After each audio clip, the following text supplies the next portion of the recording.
All right, and we're rolling. And we are rolling. Nice, nice, nice, nice. That's interesting. Twitter actually told me something I didn't know. Apparently, they're wrapping up filming of the Bosch TV series. They're going to start a spin-off. I will have to catch up on that. That's a show on Amazon I like. Anyway, hi, welcome to What's Up. What's up? I happen to be tabbed over on the Twitter because I was Twitter. tweeting out that we are streaming right now because it's important. It is very important. Because the thing we should do right away is we should, if people are confused, concerned, bamboozled, we should remind them, in case you forgot, it's been like a week, that we are transposing. We're flipping the script this week because Saturday is FGO's 4th anniversary celebration time event, I guess. Yeah! Yeah, they're going to do a special video release and so on and so forth. And that video happens to premiere exactly when we usually schedule What's Up. Mm-hmm. So that would probably mean that we wouldn't be doing What's Up. Because that would be dumb of us to ignore the thing where we get all our views and money from. Yeah. And also we care about. Yeah. So, yeah, rather than, like, futz with the schedules too much individually and also get super scooped on Let's Talk FGO, because it would come out that day anyway for public, we decided, like I said, flip the script and record them on different days like we used to do. We actually used to do it this way around, I'm pretty sure, at some point. At some point. Yeah. And we've rebalanced what days we do what. But, yeah, so we're flipping around so we can get What's Up out of the way. You can still get your sweet, sweet What's Up-y goodness. You can watch Lucky play Scarlet Nexus right now. Yep. And tomorrow we'll be back live for Let's Talk FGO, which also kind of works out because at least of the time these words are leaving my voice hole and coming to you, YouTube says we have exactly 3K subscribers. Yeah! Yay! Since that's stayed for the past couple of days, I think we're pretty locked in. But let me tell you, kids, it's a little freaky to start with. I think I've told this story to a couple of people, but when it first happened, it rolled up to 3,100 subs, and I'm like, that's not true. That's not correct. Don't you lie to me, YouTube. There's no way that we gained 100 out of nowhere. We didn't release anything like nearly viral enough. I haven't heard that anybody's been yelling about us. No, it's fake. And then it rolled down to back under 3K for a little bit, maybe as some bots or something got trimmed, but it eventually settled at 3K exactly currently. So yay! Yay! We can celebrate 3K subs and also do Let's Talk About the News.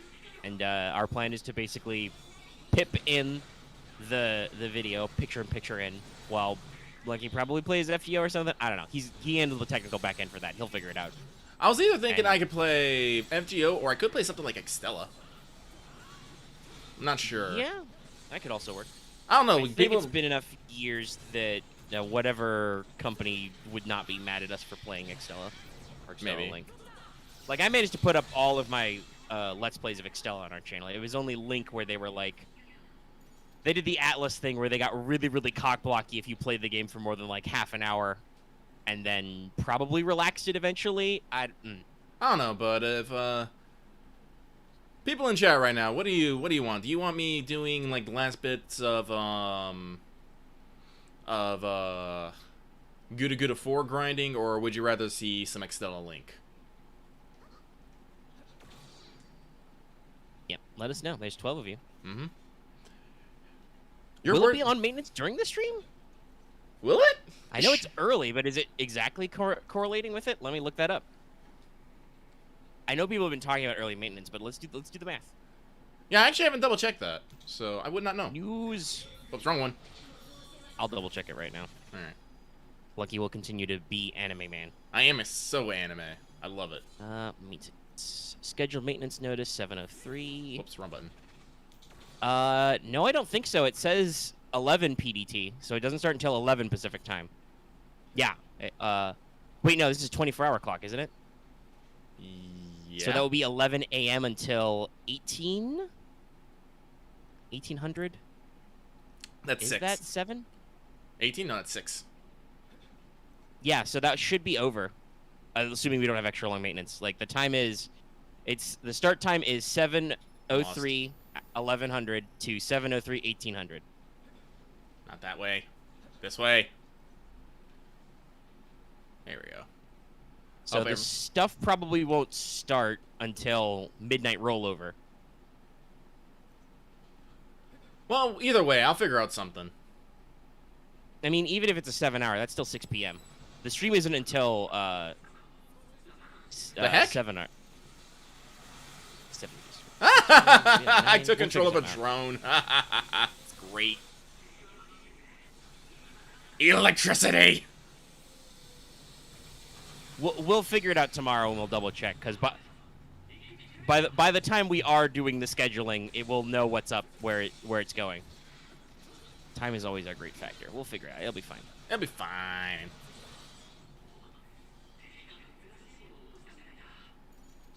But yeah, so that's what we're doing and why we're doing it this way this week, and here we are. Here we are. 5 minutes have already passed. All right. Well, Lucky, you're playing Scarlet Nexus right now, so Yep.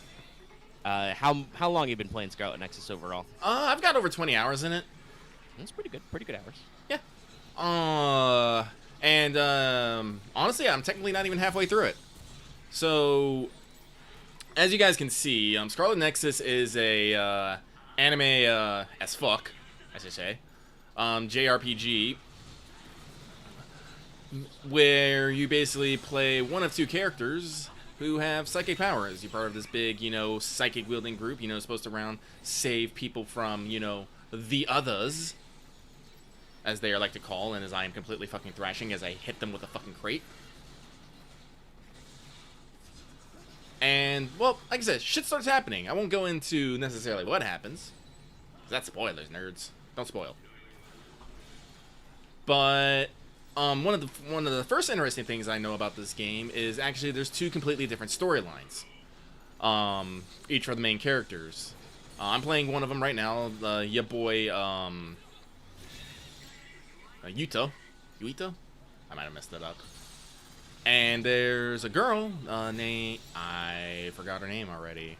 Hang on, let me check my... Hang on, keep fighting, guys. I need to check my phone. What the fuck was her name? Oh, Kasane. There it was. Like I said, both of them have different gameplay stories, and they both have completely different stories. This isn't a case of, you were just doing the same story with different people. No, you go to different locations, fight different bosses, all that crazy stuff. You eventually end up in a bit of a pickle because of this, but again, I won't necessarily go into details about it because I want people to give it a try. My initial review, the initial reviews I read, said that each story should take about 20 hours. I'm like, what am I at right now? I'm currently at 18, just about, and I'm like, nah, I ain't stopping. I mean, yeah, that 20 hours is clearly reviewer time. Yeah. Like, we can blitz this through and not do side quests or grinding in 20 hours each. It's no problem. No problem. No, so, yeah. Yeah, well, it's good. It's got a demo out now. I probably still need to pick up the demo myself, though God knows I do not have the time to play a JRPG that will be like 40 hours minimum time, and I know I won't take that little time. Yep. I know how I play games. Mm-hmm. But it's good to know. Keep it in the background. Yeah, Looks fun. Very anime. It's very anime. Now, I wouldn't say the combat's like full-on fucking, spectacle fighter tiers of bullshit, but there's a good amount of flexibility, because your main character's main power is psychokinesis. You just pick up shit, you fling it at people. I'm like, no, that's great. There's also, like, usually environmentally context items. Are there any around here? Hang on, guys. I gotta go look for shit. Let's see. Oh, here's one. Like this pole. I can pick up this fucking pole. What I do is I hit it, and then you get a quick time event to do a special with it. Usually pretty fucking powerful. Super fun. And again, you can usually mix and match the attacks. Like, if you're attacking, then you can, like, hop back, throw it, then go back into another combo. You can do launch attacks. Enemy designs are super weird. Yeah, it kind of reminds me of Persona before they actually started, like, back in, like, Persona 3 and 4, when they were still using Yeah, when Persona was the game where shadows were shadows and personas were personas. Yeah. Yeah, but your telekinetic, telekinetic energies are based on a bar. The bar recharges naturally, but you can buy, like, how well you do in combat can affect how how quick it recovers. So, you know, the more you're attacking, usually the faster you're recovering, which means the more you're attacking. Bonk. Yeah. It's good. Gives you good, Yeah. what do you call it? Like, action line. Yeah. Promotes I don't know, I call it an action flow. I don't know. I'm not good with terminology. The gameplay has... Flow's one of those magic mystery words that doesn't mean anything, but it's a good word for it. Yeah. It's like, it lets you maintain the pace of combat so you don't necessarily get broken. Now, the combat's not, not perfect. This is, really actually specific in a few specific boss battles where you have to fight 3 other psychics at once. Because when they're using that, the thing is, it's like, when you have to, as you can see here, it takes a moment. It takes a moment, and you have to get the whole bar up before it throws. If you're hit in that moment, you're staggered. You drop it. You lose it. Enemy psychics don't have that problem. You can hit them for fucking days. It's like, no, I'm gonna throw this fucking rock at you. I'm like, why you do this to me? Especially when they also have 2 other guys who are, you know, pretty focused on you. You know, you see these things? Fuck these things. Fuck all you. Done. Yeah. But, oh, one survived. You animal. Bonk. But, so, they do have, a nice little dodge, as you can see here, the sidestep, but they don't have any block. And unfortunately, the sidestep isn't as nicely tuned as one would like. It's hard to... Yeah, I mean, so, I'm looking at the gameplay. It looks like it's got the...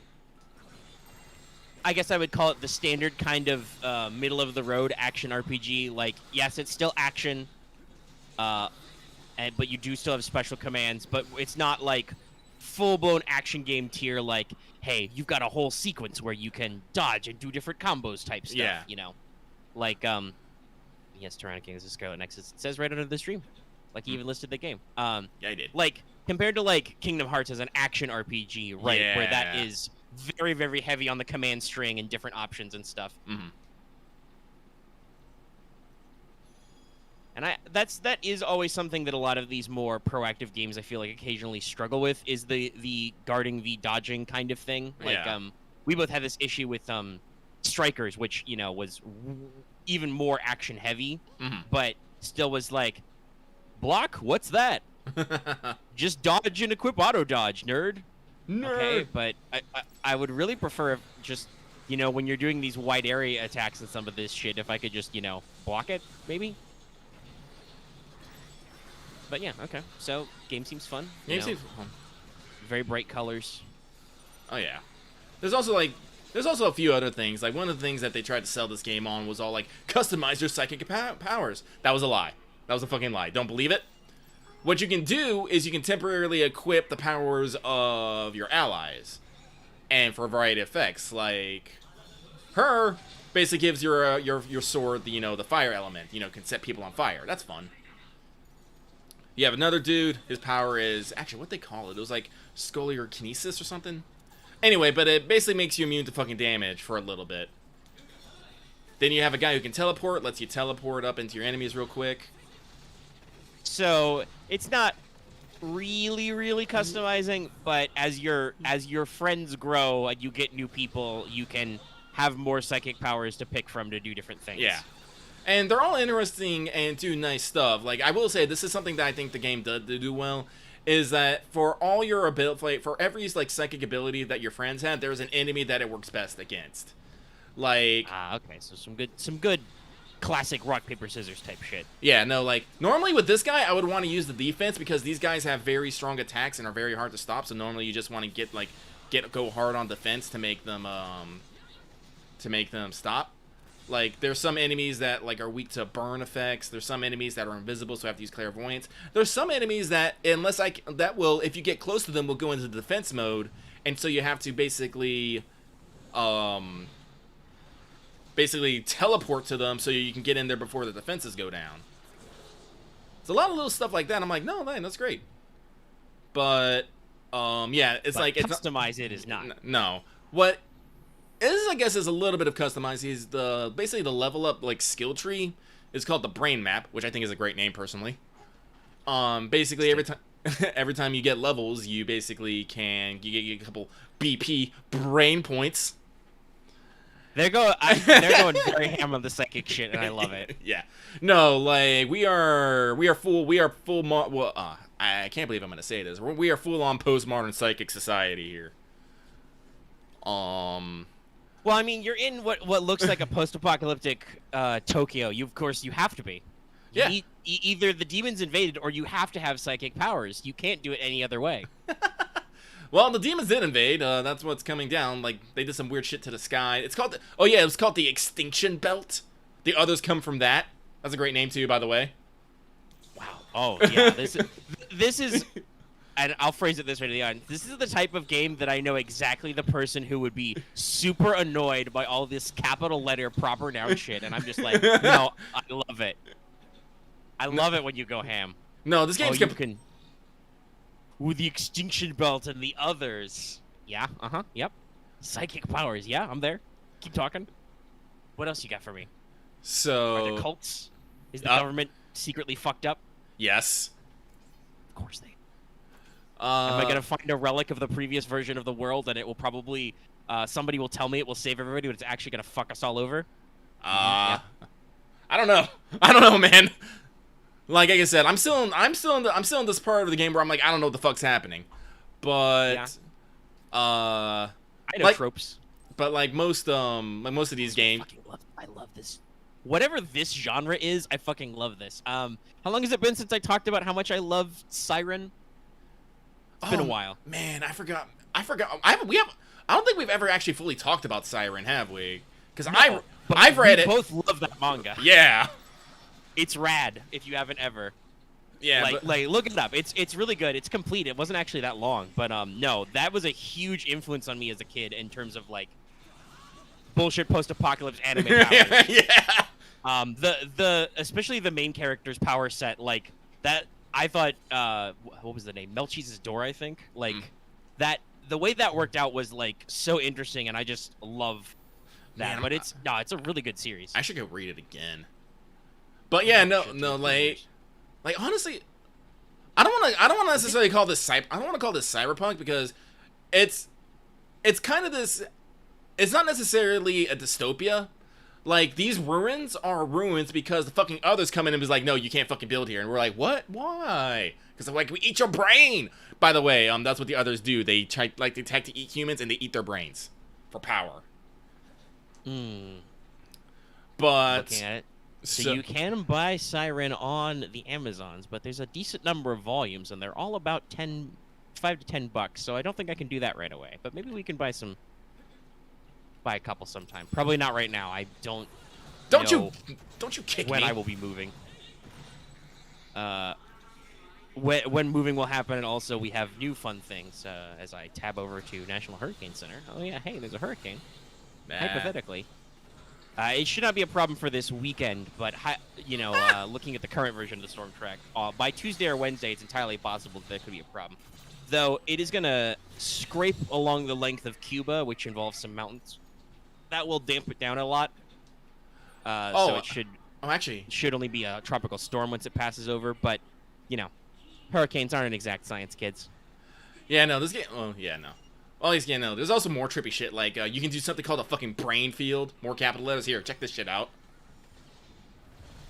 Brain.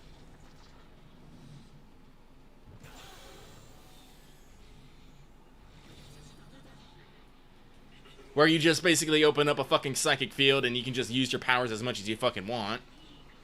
But be careful, don't use it too long or you'll fucking die as you overheat your brain. Yep, overclock the brain. Mm-hmm. But, yeah, no, like, the game, it has a lot of little parts to it, but I think it's, like, fun, like I was talking about, you have, like, companions, like, I'm pretty sure this is the only 4 companions I'm gonna have, because there's 4 more, but I'm pretty sure that's the other story. We'll have those, but, do I have anything that indicates it here? No, I don't. Okay, fuck it. But, basically, you can hang out with your friends. You can, give gifts. You ups their bond. As you up their bond, they can... Actually, maybe it's in party. Yeah, there's some friendship mechanics. I know this because... here it is. But basically, yeah, like, friendship, bond, you can do, and they unlock new abilities that they can do for you and whatnot. And so, like, I did. The pyrokinesis girl's name is Hanabi. Yeah, fireworks. By the way, Sugumi, this is my motto. I love her. Don't ask questions about her. Actually, I should probably change those now I'm thinking about that. Oh, Omega's making sounds. What was up? No, nothing. I'm just smiling. They're very on the nose, everything. Yep. Let's see here. They have a stupidly extensive amount of accessories. And I mean this stupidly. Yeah. Well, these are the people who brought you games like God Eater and Code Vein. Oh, I will say this. If this turns out at the end this was another game just in God Universes, I'm gonna break this fucking game in half. Don't do me like that. He's gonna do an elbow drop on it. Mm-hmm. I don't know if anybody knows that yet, but we'll see. I did know that there was some level of bonding events or whatever, because for some reason people are like posting them in our spoiler chat and stuff. I don't know. They're interested. I guess they felt the need to share. People like sharing. Yeah, it's fine. It's a little weird, but yeah. Yeah. All right. Well, that's good. Customization's always fun. Yeah, it seems like a neat game. I'll have to check it out later. Yeah, no. Try out the demo. If you have save data from the demo, you can get a couple items in the beginning. Ooh. Okay. Well, then I definitely want to play the demo then, so I can get extra stuff. Mm-hmm. I just don't know if I have the power of the time, because I'm still deep in the Mass Effect hole, guys. It's a big hole, yo. It's very big. I'm like a third-ish of the... No, probably more than that. I cleared the first act of ME2. You know, I got all the first round of crew members, Horizon, blah, blah, blah, did some extra shit, got Tali. Did all the Lair of the Shadowbroker DLC. I forgot how annoying Overlord DLC was, so I got sucked into that for like an extra hour of stuff. Oh, no. Because you don't get to leave when you do that, and also you can't save in the Hammerhead manually, so you just have to auto-save at the start of zones. And yeah, no, it's not a great idea. I've realized, and I don't know if Andromeda has any vehicle segments or if they've better, but that game at least would probably be more focused, because that's exploration is back to its intent. But core Mass Effect, please, developers working on a new Mass Effect game, stop with the vehicle segments. It's not good. Stop it. If you're gonna do it, do like the... Actually, no, don't even do the taxi cab chase and Lair of the Shadowbroker. That was really, really boring. You can't even go up and down. Let me fly the Normandy or something instead. Give me actual, like, cool spacey bits. Don't just make those cutscenes, though the cutscenes are good. But, like, cars? Stop it. Stop that. It doesn't work. It's never as fun as you think it is. Like, I do think that the Hammerhead handles better than the Mako, because it's a VTOL thing, like, it's a hovercraft. And it can, like, do big jumps and stuff, and its gun system is a little more reliable. But it's more annoying because there's no fucking HUD at all in this thing. How do you know if you're dying? Can you hear alarms wailing, and are you on fire? Well, it's too late then. You're gonna die. I have died way more times in the Hammerhead than I don't want to say in the Mako period, but way more times than I died anywhere else in ME2 so far. And that was after I had a lot of trouble in Omega at the start. Doing Garrus's recruitment mission right away was as a baby infiltrator was a little rough. They'd be throwing a lot of blood pack at you in small quarters. It's not great. I really should have brought Zaid with me as the other one, but I thought, no, Garrus will be safer with Zaid. Miranda's fine. As Miranda is covered in Vorcha and can't do anything about it. Oh, this is fine. Everything's okay. This is fine. It gets a little more balanced when you have access to more teammates, you know? I can just be like, grunt, headbutt everything, punch everything. Punch them all, Steve Bloom. But yeah, no, like, it's definitely a thing I've noticed now, having played 2 games back-to-back, that, ME2 and ME1, like, the vehicle segment's not great. They need to stop that. They need to stop trying to make that a thing. But, man, God, Mass Effect 2, so good. It's you know, it's like seeing an old friend again, you know, just like, oh, I remember all this stuff. This is great. Hanging out, doing stuff. The layout of the SR2 Normandy is so good. Like, just so familiar. Actually having your own fucking cabin. which you can decorate with ship models, of course, because I do. You can also get fish, but they always die. Do they die? Yeah, if you don't feed your fish, they fucking die. If you talk to the yeoman enough, she actually eventually feeds your fish, but the timer on whether or not your fish make it if you don't feed them is very short. Like, I think if you skip, like, 1 or 2 missions or fly around too long and forget to feed them, they die, and you gotta buy them again. I'll fill my fish tank later. My ship models don't have this problem. You'd think on a super advanced spaceship with, you know, magical barriers and guns and a built-in AI, it could just be like, Edie, feed my fish. I have a fish tank. There should be an automatic fish feeding mechanism, but no, I have to do it manually. And maybe my comf levels are just because Legendary Edition has all the DLC. So yes, I am bumming around my Normandy in the N7 hoodie, which I do have to buy one of these days for myself in real life. But no, we just full comf, just full comfy. Nobody bats an eyelid that Commander Shepard is rolling around, you know, in a black hoodie, shuffling around. I don't know. I think it would only be a question if you have fucking on, like, gray sweatpants and fucking bunny slippers. Then people get concerned. The pants are pretty baggy. I don't know if they are sweatpants. They're black, though. But, like, no, this is like high level, just like, no, I am turned off right now. I am out. Do not talk to me. I am just here to answer messages, put ships in my glass case. That's all. Like, this is off hour, Shepard. We passed the 9 to 5. I'm done. Now Commander Shepard just needs to get into a children's card game to be complete. Just hanging out. Well, I did kick the shit out of the engineers at Skillian Poker. Close enough, I the suppose. Paragon option, go easy on the new guy. Never. And the Renegade option is just, remember I'm your boss. Oh, God. And the interrupts are so good. Just bringing the casual back. Yeah, I punched Al-Jilani. I probably should have let her talk more, but I was just so much like, yes, I get the Shepard punch. Shepard I'm punch. tired of disingenuous assertions. Punch. Yeah, so it's really interesting. I've heard some people talking and you know, I've seen some late level Mass Effect discourse that, like, story wise, people kind of say, oh, 2 is kind of the weakest story. Really? I kind of see where people are coming from. Like, in terms of setup story, I do think that 2 has a very samey story. Like, it starts with the opening, and while I love the prologue and how action-packed it is, it does set up, hey, you've literally died to reset your character. You're back here. You can even be a different class if you want. You know, you're all fired up. You're ready to go. You start over. You get your new free human crewmates, and you have to recruit some more. I do think that why you recruit the characters is a little better in 2, because in 1, you just pick up these people, like your non-human crewmates, other than Liara. Like, Garrus, Rex, and Tali just kind of show up in the story, and you decide, hello. Wasn't Tali actually looking for you, though? Not really, no. She has the information on the Geth and Siren, but she's trying to sell it to the Shadow Broker. And then one of Siren's goons tries to gun her down, and so you're like, give me the information. It's a resolution of the early Citadel storyline in 1, if people don't remember, where you're like, we have to prove that Siren is a motherfucker. Because the council's like, he could be bad, but he could not be. We don't know. Thanks, assholes.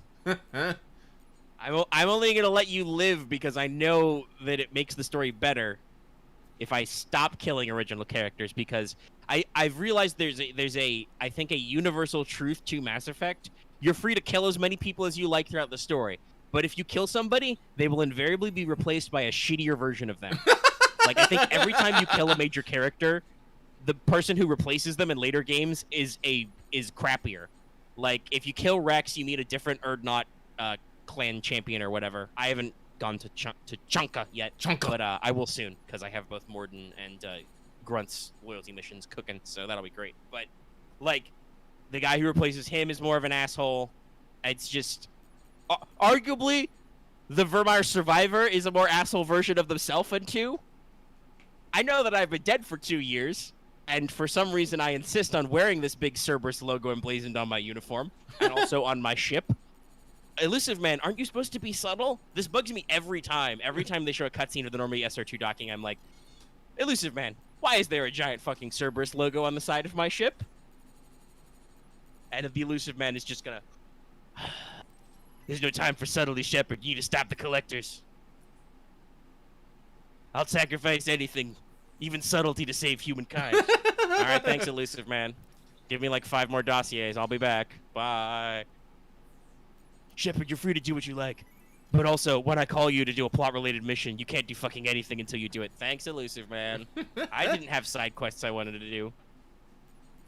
No, it's great. I loved him, but it's very funny. But yeah, just rolling around, you do the Horizon mission, and your crew member's like, "Hey, Shep, see you're alive. Fuck you, buddy." I'm like, "All right, fuck you too, Ashley. Bye. See you in ME3 when you get your head out of your ass. Bye." And away. And that is definitely, I think, maybe the like weakness of 2's writing is that, with the exception of Garrus and Tali, who were super popular, which is why they come back and get full character arcs and stuff. Though I do love just rolling up on Garrus and being like, "Hey, you want to talk?" And he's like, "Sorry, Commander, I'm in the middle of some calibrations." All right, I'll come back later when you have more dialogue. I remember when calibrations were the joke. Yeah, well, it's because every character in Mass Effect 2 has a bit of dialogue when you hit the button that says, "I want to talk about you." If you haven't advanced the story enough for them to have something new to talk about, the reason why I think like Garrus is so meany is because Garrus goes the longest between conversation topics. Like, you can recruit him as one of your first party members, like, right away, because you can literally get him when you go to Omega at the start of the game. You can literally get him as your first party member. And he doesn't really advance his dialogue a lot past that very rapidly. So, like, you have to, like, start getting to Act 2 and get loyalty missions and stuff before he starts unwinding and opening up. Which means he can go very, very long time without his next set of dialogue proccing. So you will be talking to him a lot of the game, and he'll be like, "I have everything new to say. Calibrations." Whereas a few characters will actually go through some various things. And also, I do believe that, like, for instance, Morden has multiple bits of dialogue when he's too busy. As befitting his personality. Like, you're like, "Hey, you want to talk right now?" And he's like, "No, too busy. Doing experiments. May have dropped something. Excuse me." You know, just like... He's busy doing stuff all the time. God, I missed Morden. Love that motherfucker. He's great. Love it. The one time Go ahead. No, just think on Morton. The one time I did a ME2, like, he died at the end. I was like, no! I didn't get my perfect run. Yeah, he is unfortunate because he's an old First Solarian and physically frail. You have to be very careful about what you send him on. Yeah. I think the safest thing for him to do is to send him with your survivors back to base, back to the Normandy. Because if you leave him to block behind you, or if you take him with you on the final assault, he can die. Like, it's entirely chance-based. I'll probably... Like I said, like, Legendary Edition is on my wish list. I will get it eventually. Yeah. Oh, well, you need the time. It's a big time commitment. I had to wait like a month before I was free of other shit to play. Yeah, no. Love Morden, though. Love everybody. Like I was talking about earlier. It's so interesting to, like, the original Normandy was cool. It had an interesting layout, but it was very I want to hit people with a hook. God damn it! Yeah, I see what you're talking about. Like, you need to build up the time. You got to be careful, otherwise enemies will get you out there.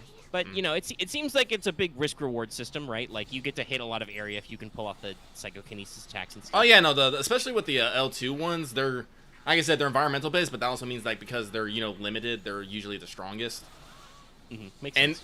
And honestly, fucking, you know, like, if I like, environmental attacks are always just give me that cinematic feel, just the most. Oh yeah, that's a great mechanic, is when you can actually, like, interact with your environment and it feels real.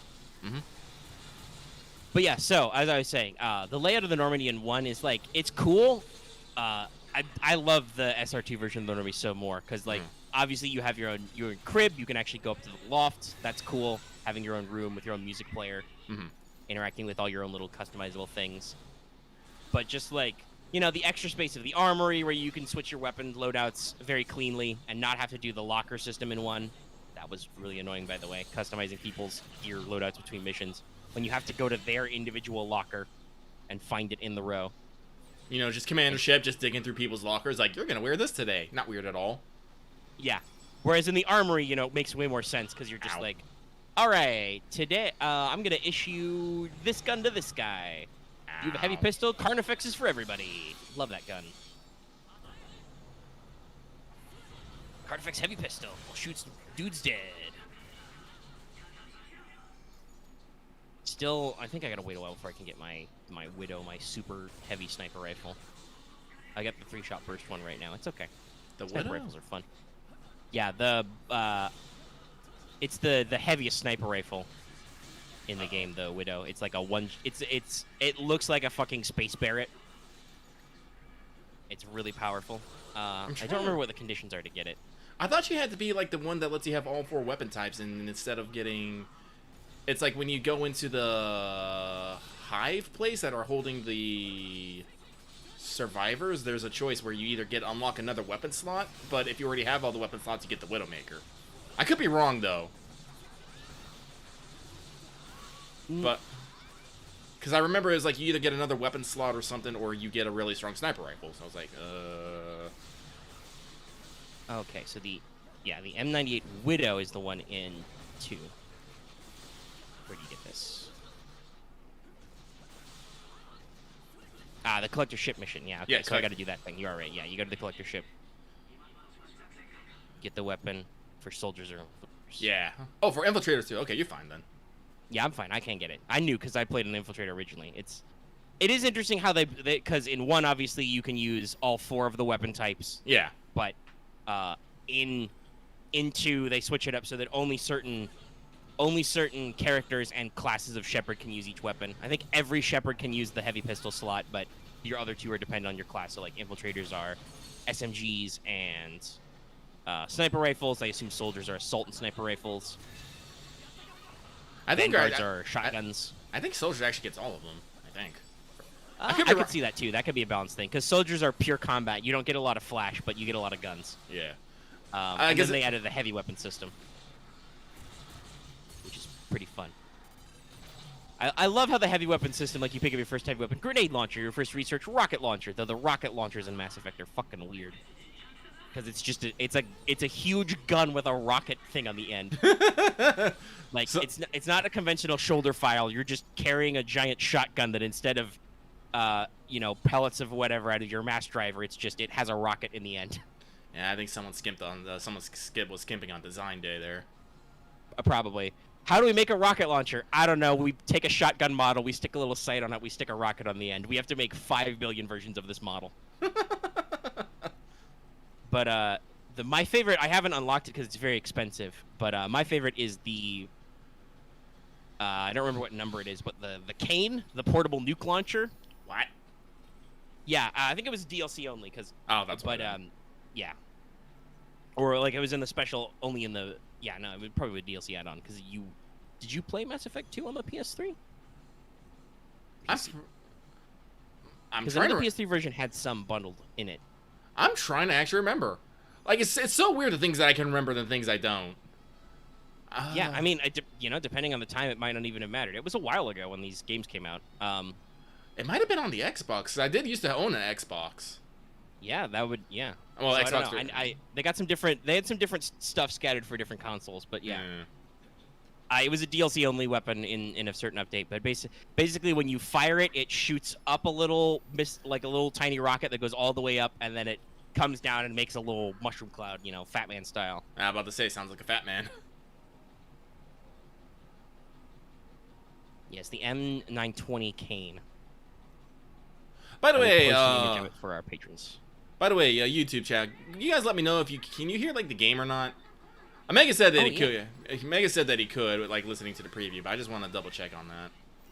Yeah, I was gonna bring that up earlier as well, but I forgot. Yeah. But we had a little bit of a time audio balancing things out in the preview, but if nobody's complained, so hopefully everything's okay. Yeah. Usually people are pretty good about like, hey, your thing's bad. Mm-hmm. There's another heavy weapon that you can get in that I think it was DLC, and I didn't remember if I owned it in the first run, but it's a singularity launcher, so you have to charge it up for a little bit, but it shoots black holes. I'm sure. Which honestly, in Mass Effect, is not that freaky. Have you ever used the singularity power?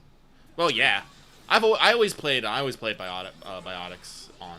Yeah, I gotta admit, I'm kind of missing biotic powers playing an infiltrator, but I love cloaking. I love cloaking and just being like, doo doo doo doo doo, headshot, you're dead. Headshot, you're dead.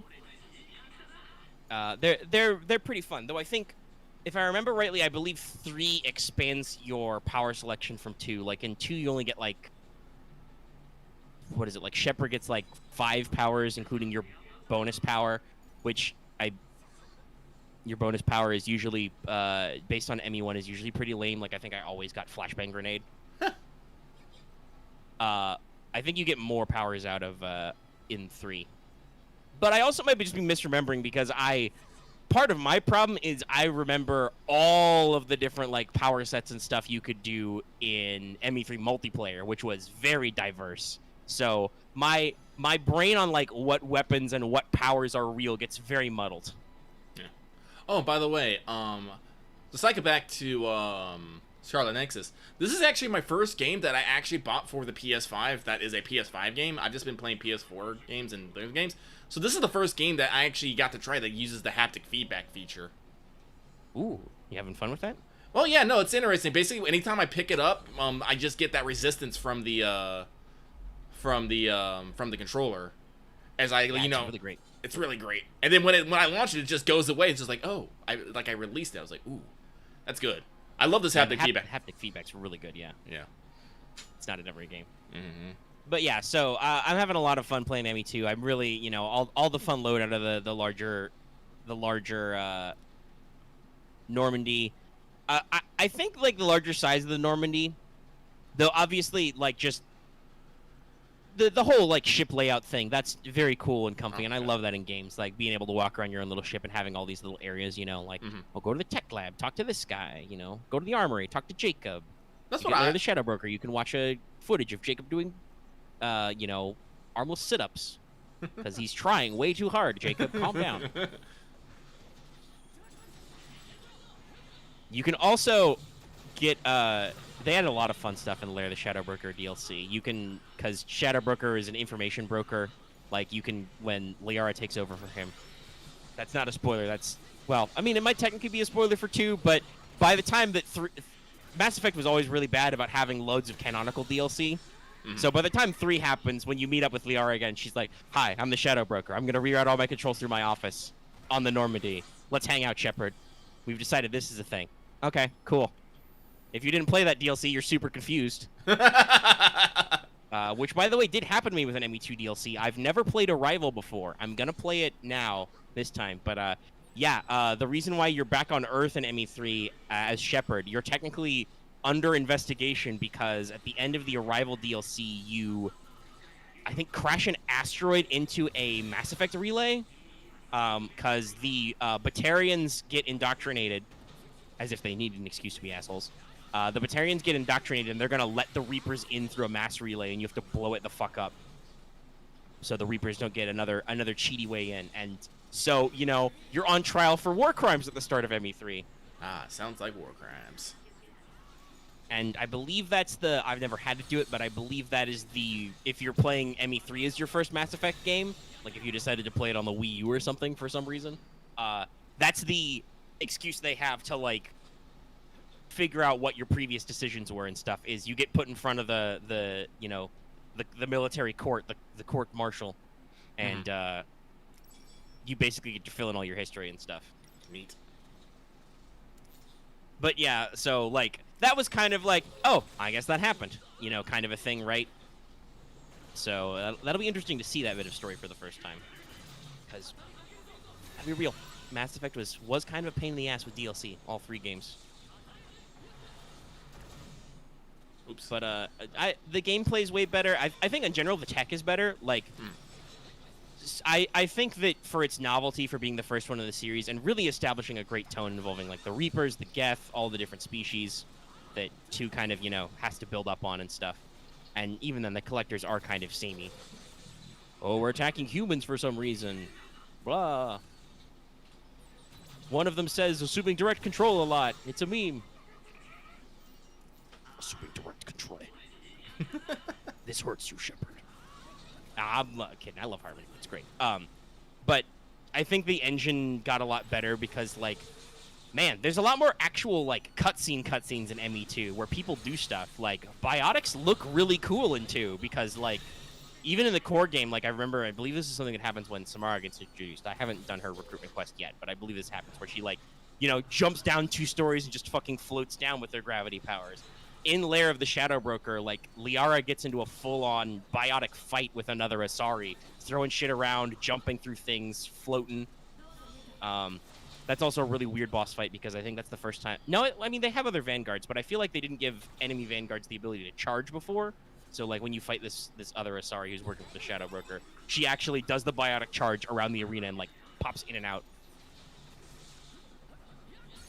And I've just noticed in general there's a lot more like action and activity. This is also probably why they added the Paragon and Renegade interrupts, because you can actually have like interactivity in cutscenes. Not just be standing there taking whatever they're saying. Yeah, just stand there talking. Like, there are a couple of action sequences, but they're usually using only a small number of characters and very simplified camera angles. Like, Vermeer's got some stuff, but, like, it's not super extensive. The best is probably when Siren gets off his ass and punches you in the face and, like, tries to strangle you over a cliff because, of course, he has to do both. Yep. But he gets distracted for 5 seconds and you shoot him in the face. By the way, I want to throw this out there. Cerberus did a number on upgrading Shep after you died because, like, you go from, like, Siren and his robot hand are giving you a hard time, too. In the Lair of the Shadowbroker DLC, my Shepherd, who is an infiltrator, by the way, one of the squishiest classes, goes fucking mano-y-mano with the Shadowbroker, who is an enormous freak show alien man. Lucky, did you do that DLC? Nope. You probably don't know what the Shadowbroker looks like. Yeah, then No. Then here, let me in patron chat pull up a picture of this guy. He is a weird, ugly motherfucker, but he's huge. Shepard probably only comes up to about his chin. But no, you get in there, and it's an actual gameplay mechanic. You have to melee him in certain parts of the boss fight. So you fucking get up in there and punch him. Yeah, Shepard don't play around. Yeah. It's all those very, very expensive cybernetics I keep buying in the tech lab. Heavy skin weave, super bones. We're great. We're good.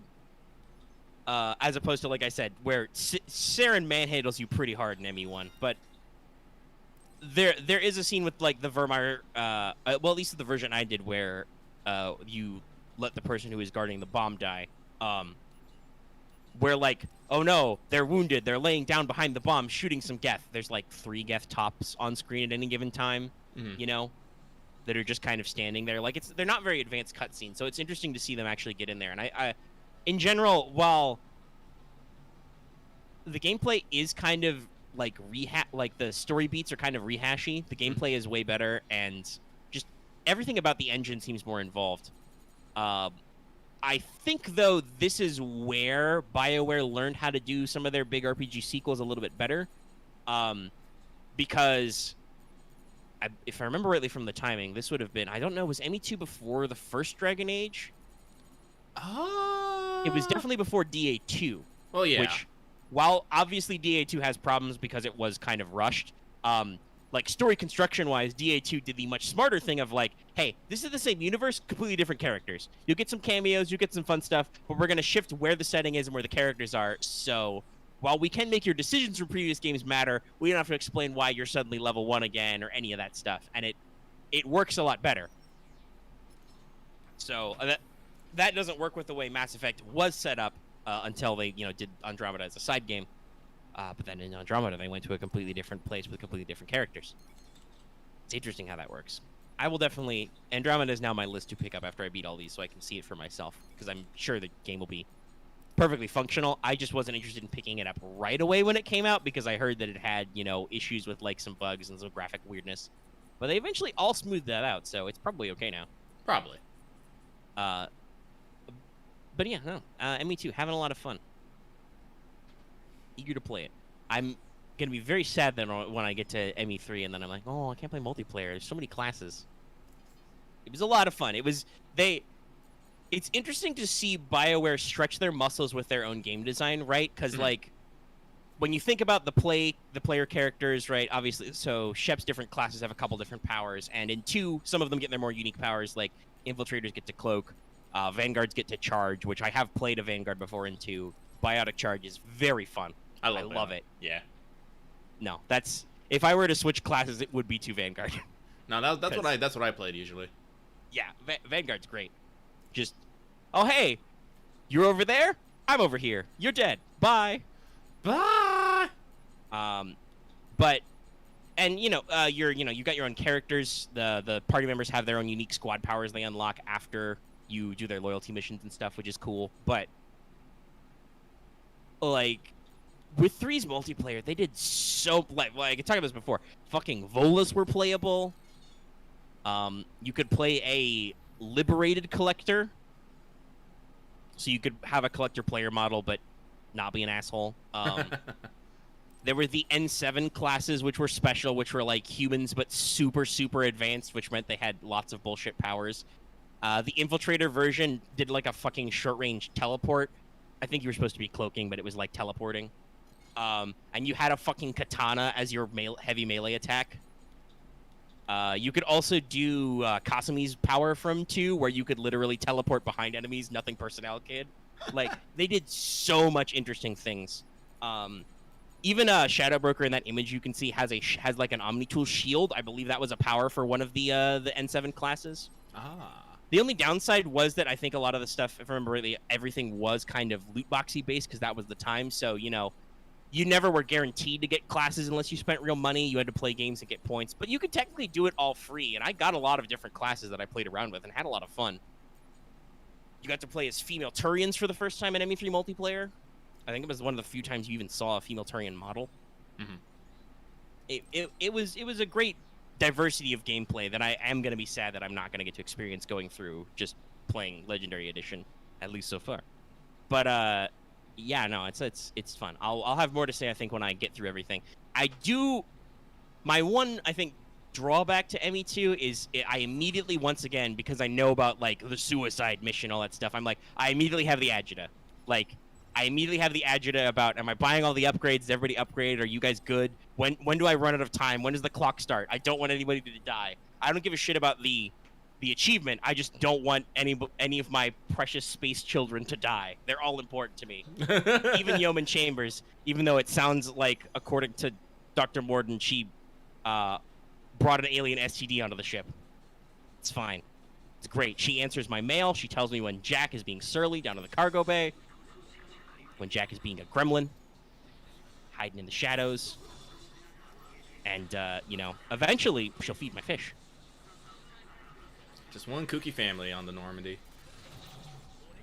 I mean, that's kind of how it feels, I love that everybody has like so much more personality and dialogue options. Like, just after every big story mission, you can usually go up to the cockpit and talk to Joker, and he has something to say. And See? Once Edie gets added, he has so many more like funny back and forth interactions. This train is. Oh wow, okay. That's the whole 9 yards. Damn. Like I said, I really like the environmental attacks, so they're just so extra sometimes.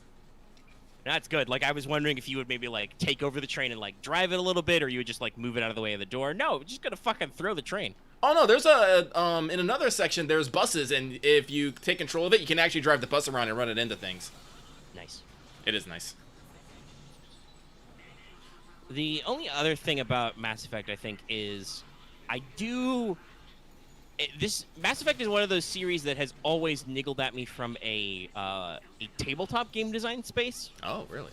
And I'm actually quite surprised because obviously, the Knights of the Old Republic games, the first 2, were literally like computerized versions of the then printed D20 Star Wars RPG. Yeah. Dragon Age has its own RPG, which, if you want to play Dragon Age the RPG, is perfectly functional. It's, like the core mechanics are kind of like an off-brand D&D type thing, but it does work for the very specific setting of like trying to emulate Dragon Age stuff.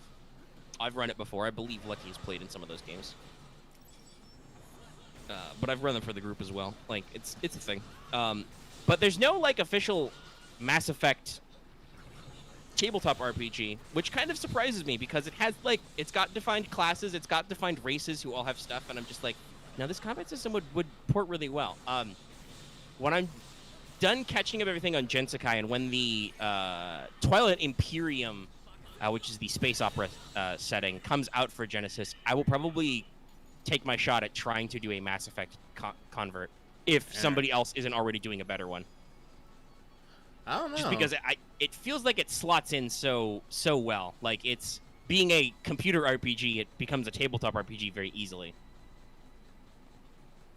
My personal primary mechanical questions would be how to handle biotics and tech powers, like, because it's interesting how you have very clearly defined biotic powers in the game, right?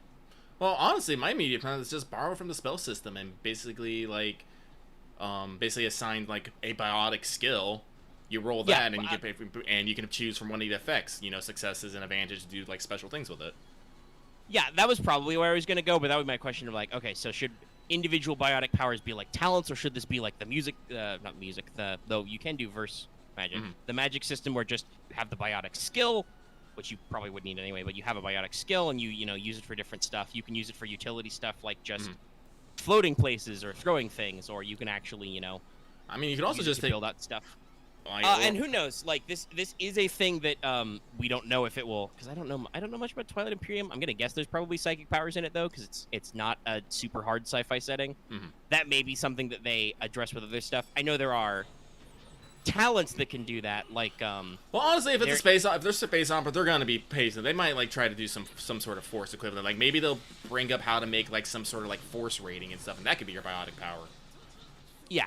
We'll see what they do. Like that's why I want them to do the heavy lifting first, and then I get to cherry pick. Yeah.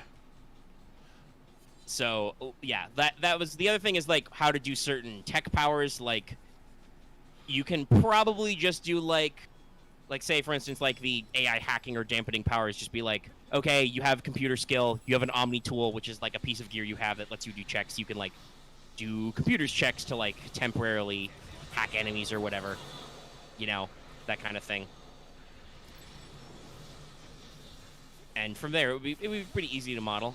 I'm already in my, like, I was thinking about this over the other night, and I'm already thinking in my mind, like, okay, how would I do the racial archetypes? Humans will be humans, so they'll have, like, twos in everything and get an extra career skill or whatever, because we're humans, we're adaptable and fast.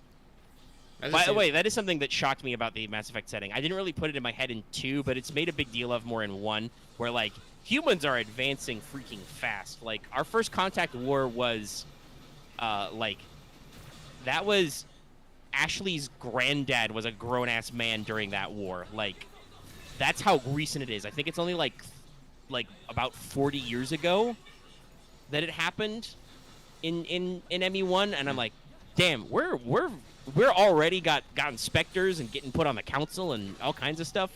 Damn, we fast. Well, like I said, that was probably well, from my perspective, it was probably also based on a lot of trade and technology sharing. I don't think it was necessarily something that was done with pure just human ingenuity, I should say. Yeah, there's some of that, but there's also just like the ability to have a good production base.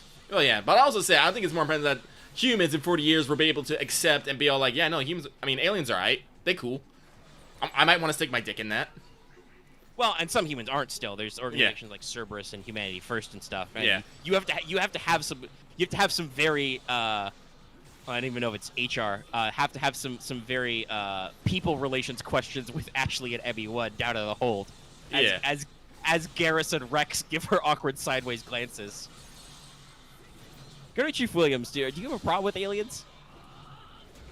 No, Skipper. I just don't like them. Humans first. Humans should be the best. All right, cool. So long as this isn't a problem, we can. So long as I don't need to worry about Rex, turning you into a stain on the floor, because that's how that fight would go. Yeah. But yeah, there's a lot of interesting things, like all Asari are biotic, so you would probably give them like 1 ranking in the biotic skill for free, so because they can always do biotic stuff. And then I don't know. Oh, so yeah, that's true. That's true. Maybe -1 cunning +1 presence. I don't know. That would be a thing I'd have to brain thinking about the different race equations. Like humans should obviously be 2s. Krogans should be like 3 brawn, 3 willpower, 1 presence, 1 intellect. When was the last time you met a Krogan scientist? Well, that's probably the problem is they don't have any. I mean, they have some, but I think the way Grunt phrases it in 2 is they don't ever leave their homeworld. But, like, that's a joke in ME1. When was the last time you saw I think Rex says that to you. When was the last time you saw a Krogan scientist? Like, yeah, no, they would absolutely... I could probably do, like, there's some interesting stuff Wookiees have. Like, Wookiees have a rage power in Star Wars, which is, like, if you have any wounds, you do +1 damage in melee. If you have a critical injury, you also do +1 damage. These stack. Isn't there like something called a Krogan Rage or something? I forgot. Yeah, the Krogans have the Blood Rage, the Blood Ragers. So yeah, that would be what they would do is the Blood Rage. Just like, oh, you've dealt me a wound. Well, No now mistake, you die. nerd. You must die. Probably give them the fucking the Trandoshan regeneration ability too, because it is true that Krogans have redundant everythings. Don't they have like 3 heart and 6 balls, if I remember correctly? 4 balls, 3 hearts. At least a second set of lungs and everything else, redundant nerves. I think this is a conversation you can have with Rex in 2, where you're talking about how you were dead, and he's like, "Good thing you had a redundant nervous system blocked all your pain receptors, and your second lungs didn't collapse." And I'm like, "Rex, I'm a human. I don't have those." And he was like, "Oh, it must be very painful then." I love Rex. Thanks, Rex. Shepard. Thanks, good buddy. Rex. If anybody says Shepard in the Rex voice, you have to say Rex. That's why I keep doing it. I'm gonna hit them with a train. But I love yeah, trains. Like, I don't know necessarily what I would do if I was to make a Mass Effect hack and run it. Probably just some, like, you know, baby Commander Shepard stuff, like, you know, during those couple of years before the Reaper War happens, just like, hey, some of you are you guys are rando space assholes, solving crimes, doing things, stopping people, fighting evil. Honestly, I think it'd be probably better to do it during the trilogy. Yeah, like probably during the 2 years while Shep is canonically dead. Yeah. Yeah. Well, because then you don't need to worry about cameos, you don't need to worry about characters interfering, and you've got plenty of free space, because if you go in the ME3 timeline, well, fuck, Reapers are eating everything. Yeah. That is a campaign, but that is a very specific campaign. Yeah, no, it's like Star Wars. It's like doing it's in between fucking New Hope and Return of the Jedi. There's a lot of shit happening there. Not all of it involves the fucking certain starfighter pilot. Yeah, like I would need to know. Like I said, I would need to know what they go for, but I could probably because I've thought about this before. I could easily be like, okay, you can do this, do that. We could set up careers, do spec trees, just like I did with Jinsakai, which I think would probably match the feel of Mass Effect pretty good. Well, that gets you into. But then I think that gets in a weird place. Like, what happens when you fill out your spec tree? Do you? Well, like I said, Lucky, remember, I talked about this. I greatly admire ME3. There were a lot of different iterations of, Vanguards and Sentinels and everything. They came up with multiple different versions, You could probably come up with a couple different, paths, some of which would be, race-specific. Oh, okay. Yeah, unfortunately... I would need to workshop it, but you are correct in that, that is kind of a thing where, hey, and if you're playing regular-ass Mass Effect, if you hit your level cap, you hit your level cap. You don't get any more powers. You're done. Yeah. Which unfortunately, doesn't really work for Genesis. I mean, if you relax on that, or maybe you come up honestly, I really do like the idea of the prestige classes that you got, and you can always pull out universal specs. Yeah, and another thing would be like I said, there are some combinations in ME3 which are very specific to races. Hey, if you're not a Krogan, you can't be a Krogan Battlemaster. It doesn't work. You can't use the biotic hammer. You could probably use the biotic hammer. That would probably just be a melee weapon. By the way, that's a thing that would be interesting. There would actually be, because of various things, there would be quite a variety of weird weapons, including some melee. Not everybody just uses the Omniblade or punching.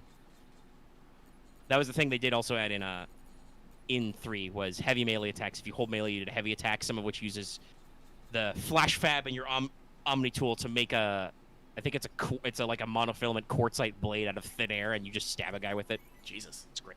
Yeah, I mean, you're talking about the MA3 multiplayer. It's I wouldn't have contacts for that since I never played ME3. It's heck. Yeah, No, but I would be drawing heavily on that, not just because I love that mode, but also because that's the perfect thing to draw on for a tabletop RPG with lots of different potential options for players. Like, Yeah. they did a pretty good job of giving players a wealth of different classes to pick from. Like, I think they started with some of the obvious shit, like, okay, if you're playing an Asari, you can only play biotic classes, so you're an Adept or a Vanguard or a Sentinel. Cool.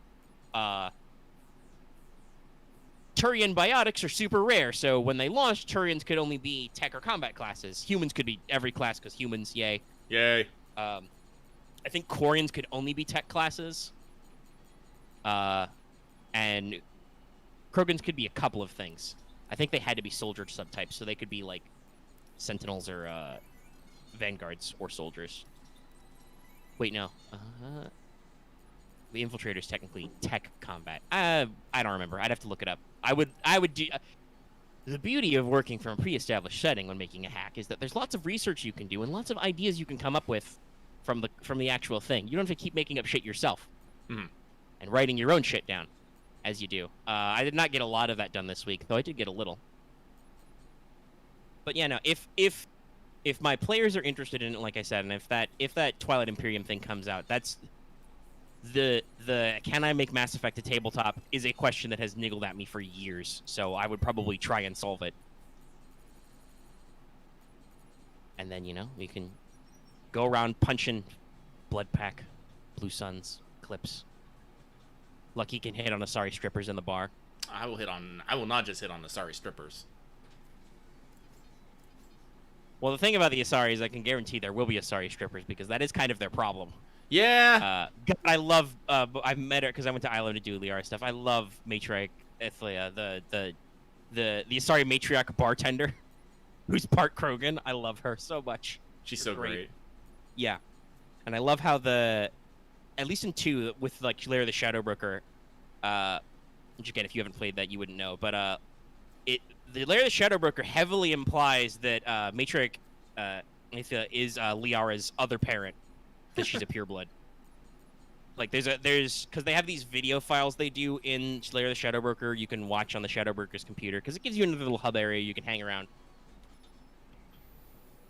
Do lots of other fun little stuff. But it's just a shot of the matriarch, slamming back her boost, staring wistfully at a picture of Liara, and you're like, I can do 2 and 2. That makes 4. That means, by the way, that Liara is 1/4 Krogan. I thought she was a little aggressive. I mean, that is kind of that is the thing that happens in Lyra the Shadowbroker, where she's running around killing dudes, and I'm like, Lyra, are you all right? I don't mind your being assertive, but you are, like, murdering a lot of people. I kind of tackled the crazy Spectre out of a window, and when you jumped out after me, you didn't even ask if I was okay. She was like, you're fine.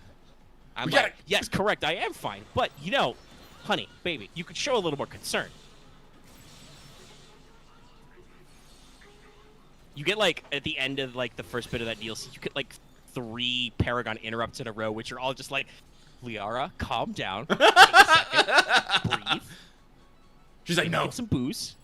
She's like, no, I must get revenge for my friend who helped me save your body from the Shadowbroker. And I'm like, oh. Okay. Shadowbroker's a fucker. Okay. Well, I'll go punch him now. But also, seriously, calm the fuck down. She's like, no, I will not remain calm. I'm like, nah, it's fine. Shh, chill out. It's great. We'll fly there. We'll punch him. It'll be okay. Do we have a minute to talk? And she's like, talk about what? I'm like, I don't know. Talk about us, maybe? Talk about our relationship? Because I know I've been dead for two years, but also I've been dead for 2 years, so, That's a great conversation. Yeah. All Mass Effect romances are pretty good, but having played heavily into the FemShep Liara one, it is pretty adorable. Shepard is a smooth talker. You get the moment to, like, solidify the romance after the Shadowbroker. You invite Liara up to the captain's cabin for drinks, of course. I felt slightly underdressed because they actually changed Liara's model from her, like, white, action scientist armor gear to, like, she wears a fancy dress model, and I'm like, oh, I'm still chilling in my casual costume. It's my hoodie. I could have at least put on this cocktail dress that Kasumi made me wear. or if you're male Shep, you can put on. I believe Kasumi's DLC gives you a suit. But she just rolls up and she's like, okay, but what happens later to us? And Shep just lays out, I don't know. True love, marriage, house, lots of little blue kids running around. And Liara's just like, you can't just say these things to me, Shep. And I'm like, yeah, I can. Who's gonna stop me? Oh, that's great. Yeah, no, the dialogue writing through all of Mass Effect is so chef's kiss. I loved going to Island when there's that fucking Krogan who's just standing on the street reading love poems to his Asari girlfriend. Oh, blue rose of Ilium. Oh, and then you get to talk to her, and she's just like, "Hey, I'm sorry about this weird Krogan standing next to me." And I'm like, "Girl, you should get back with him. He's great." You hear how hard he is trying? This Krogan knows love poetry. And it's not even like Kasumi's crass poetry you can find in the Lair of the Shadow Broker DLC, where you can discover she writes haikus about Jacob's abs. Yeah, no, shout out to BioWare. They're great. They do great writing. Well, this was before BioWare kind of stuck their head up their own ass, but It's true. I think part of it is just like everything else. They need fucking time to do stuff. Yeah. They need time and energy to do good and not have EA breathing down their neck. It does also help when, even though I believe like a lot of by this point, the original writers and like setting designers of Mass Effect had departed the project, if not the company, I believe, by the time ME2 actually came out. It doesn't hurt that clearly when Mass Effect 1 was made, it was made with a vision, right? Like they knew exactly what they were doing. They knew what style of game they were making, what they were emulating. They were on point with all like the races and the character archetypes, if not the character arcs and everything yet. So it's pretty easy. Once again, like talking about like making a homebrew, it's the same thing for writing. When you've got everything pre-established, it's very easy to follow through and just write good dialogue. Dialogue always being a strength of BioWare. When's my gosh? What would they even call a Dragon Age bundle? That is a good question. Legendary Edition makes sense because that was the highest difficulty in Mass Effect, and also was like what they called their special editions anyway, was like the Legendary Edition bundle. I would just call it like the LA an epic. Yeah, probably. Like don't call it like an epic edition. No, just call it the epic. Dragon Age, the epic. That'd probably be pretty good. That would be a good idea, by the way, BioWare, especially because I know you're developing Dread Wolf, and it will be fucking forever before it comes out. Yeah, you may want to give people a chance to replay all those games on one console so they can build their save files again. And no, I am not going to Dragon Age Keep. Fuck you. I mean, I'm not opposed to Keep, but it's very bland. Yeah. I would much prefer just be able to play all the fucking games again. That's right, BioWare. Here's the thing. I would rather spend 120 hours playing all of Dragon Age again, if not more, to get my proper save file than to do Keep again. Well, here's the thing about Keep. I look at, because I've been on Keep, I've looked at it and stuff, I'm like, all right, because, you know, I do like I played Dragon Age and I played Inquisition. I never played 2. But I look at the things on Keep, I'm all like, I'm like, I have no context for these things. Like, yeah, Keep is interesting, but it's definitely not. Keep is much better as a tool for like, hey, I want to do a weird specific run of DA2 or DA3. Yeah. Rather than, hey, I didn't play those games. What do I do? Guess I die. But no, because like again, like I like BioWare games. Like I am someone who got Andromeda day 1 and said, "Fuck you, all haters." It was okay. Like, as someone who played Mass Effect 1 and 2, I went into Andromeda and been all like, okay, this ain't the best, but I'm not gonna say it's shit.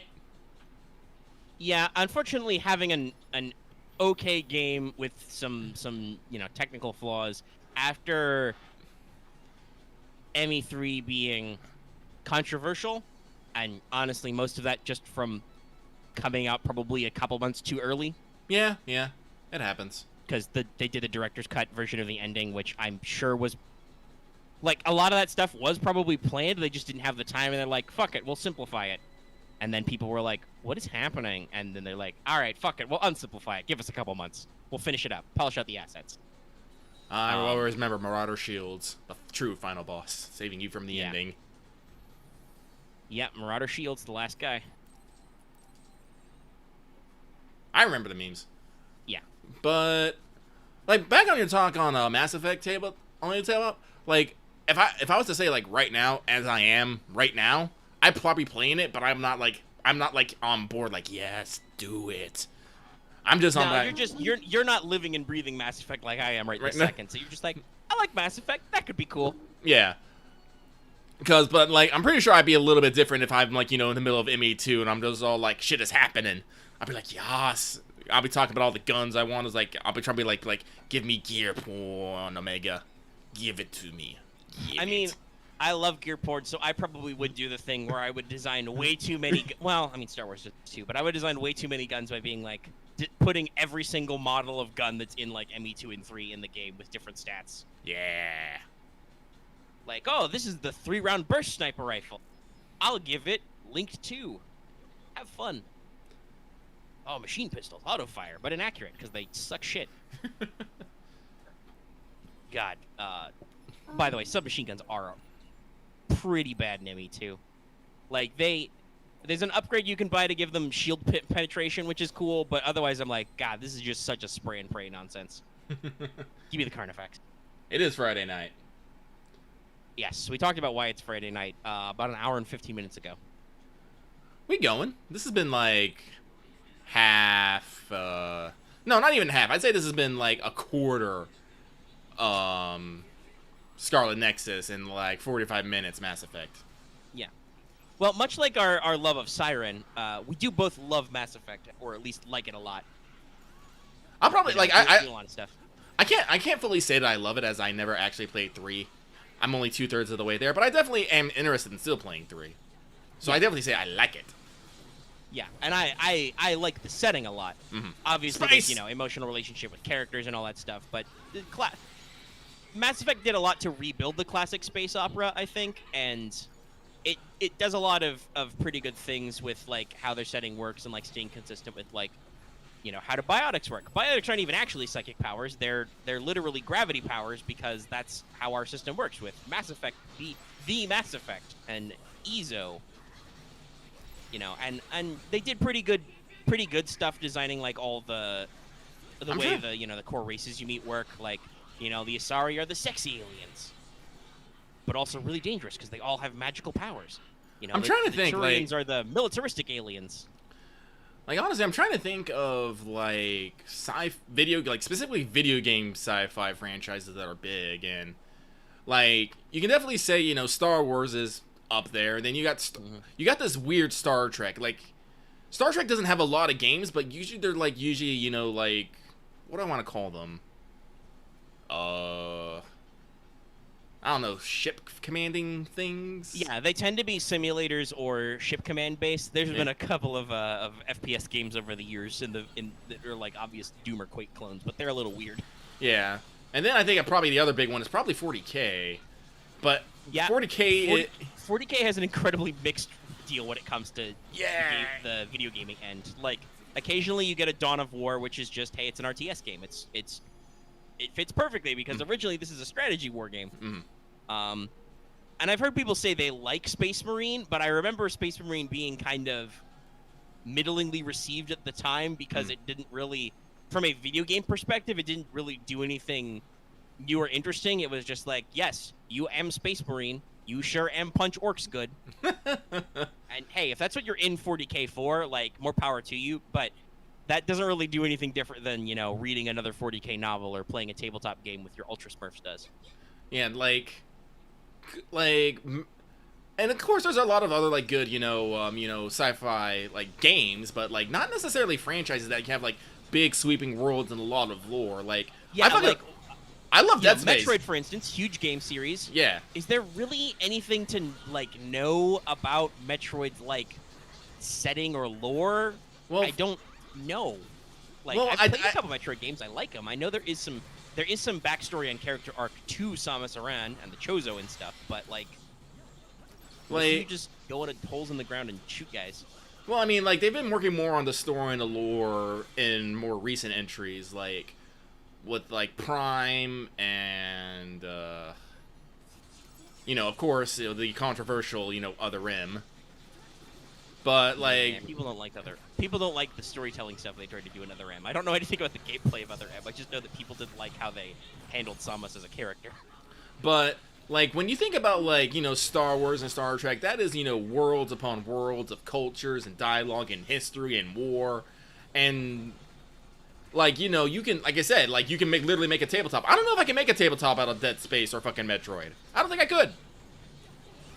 But like, I mean, yeah, I could run the zombie RPG game All Flesh Must Be Eaten. I could use the optional rules to make space zombies do Dead Space, but to build a game based around Dead Space? Eh? Yeah, no. So it's like, but Mass Effect, you know, like someone was in that codex was like, yes, yes, as they are typing madly on a keyboard about like this planet, that culture, why this culture died. You know, yeah, no, like this, you see this even in ME1, but it continues in ME2. Every planet you visit has a blurb, and most of them are just like, this blah blah blah planet has these blah blah blah stats. Okay, cool. Yeah. But they sneak lots of little references in there. There's all kinds of like fun sci-fi stuff that I like, you know? Mm-hmm. World building, it's important. It is important. All right, well, we've been going for over an hour. I would like to take a break and get up and walk around, so I'm going to pause the audio for a little bit. All right. Lucky will continue to fire slash people. I like fire slashing. Whee! So, all right, be right back. All right, I'll be here. Actually, have I leveled up? I don't know if I have. Oh, I have leveled up. Yay! Can I buy anything? Yes. What is this? Increases XP bonus multiplier gain while Brain Drive is active. Brain Drive does, like, well, yeah, sure. Wait, actually, what's this one over here? With XP bonus. Or I could do the smart thing and save it.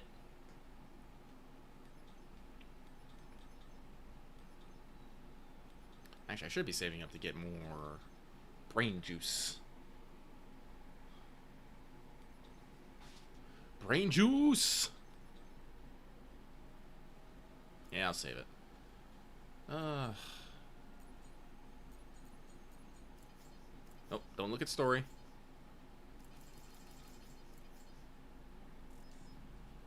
Just running around locations.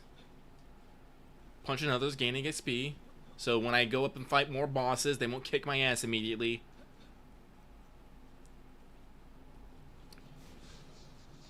Yeah, I'm gonna need you to come over here, guys, for a second. Just... Oh, I can... Alright, I'm just gonna need you to hang out for a second. Just wait. There we go. Here. There we go. Nice. How's that make you feel? Oh, you are not happy, are you, buddy? Here.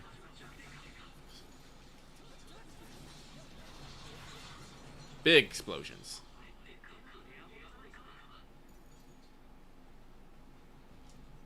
I like big explosions, and I cannot lie.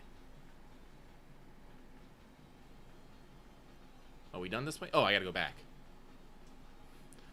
I will not lie, I've gotten lost a couple times. Whee! Let me heal people.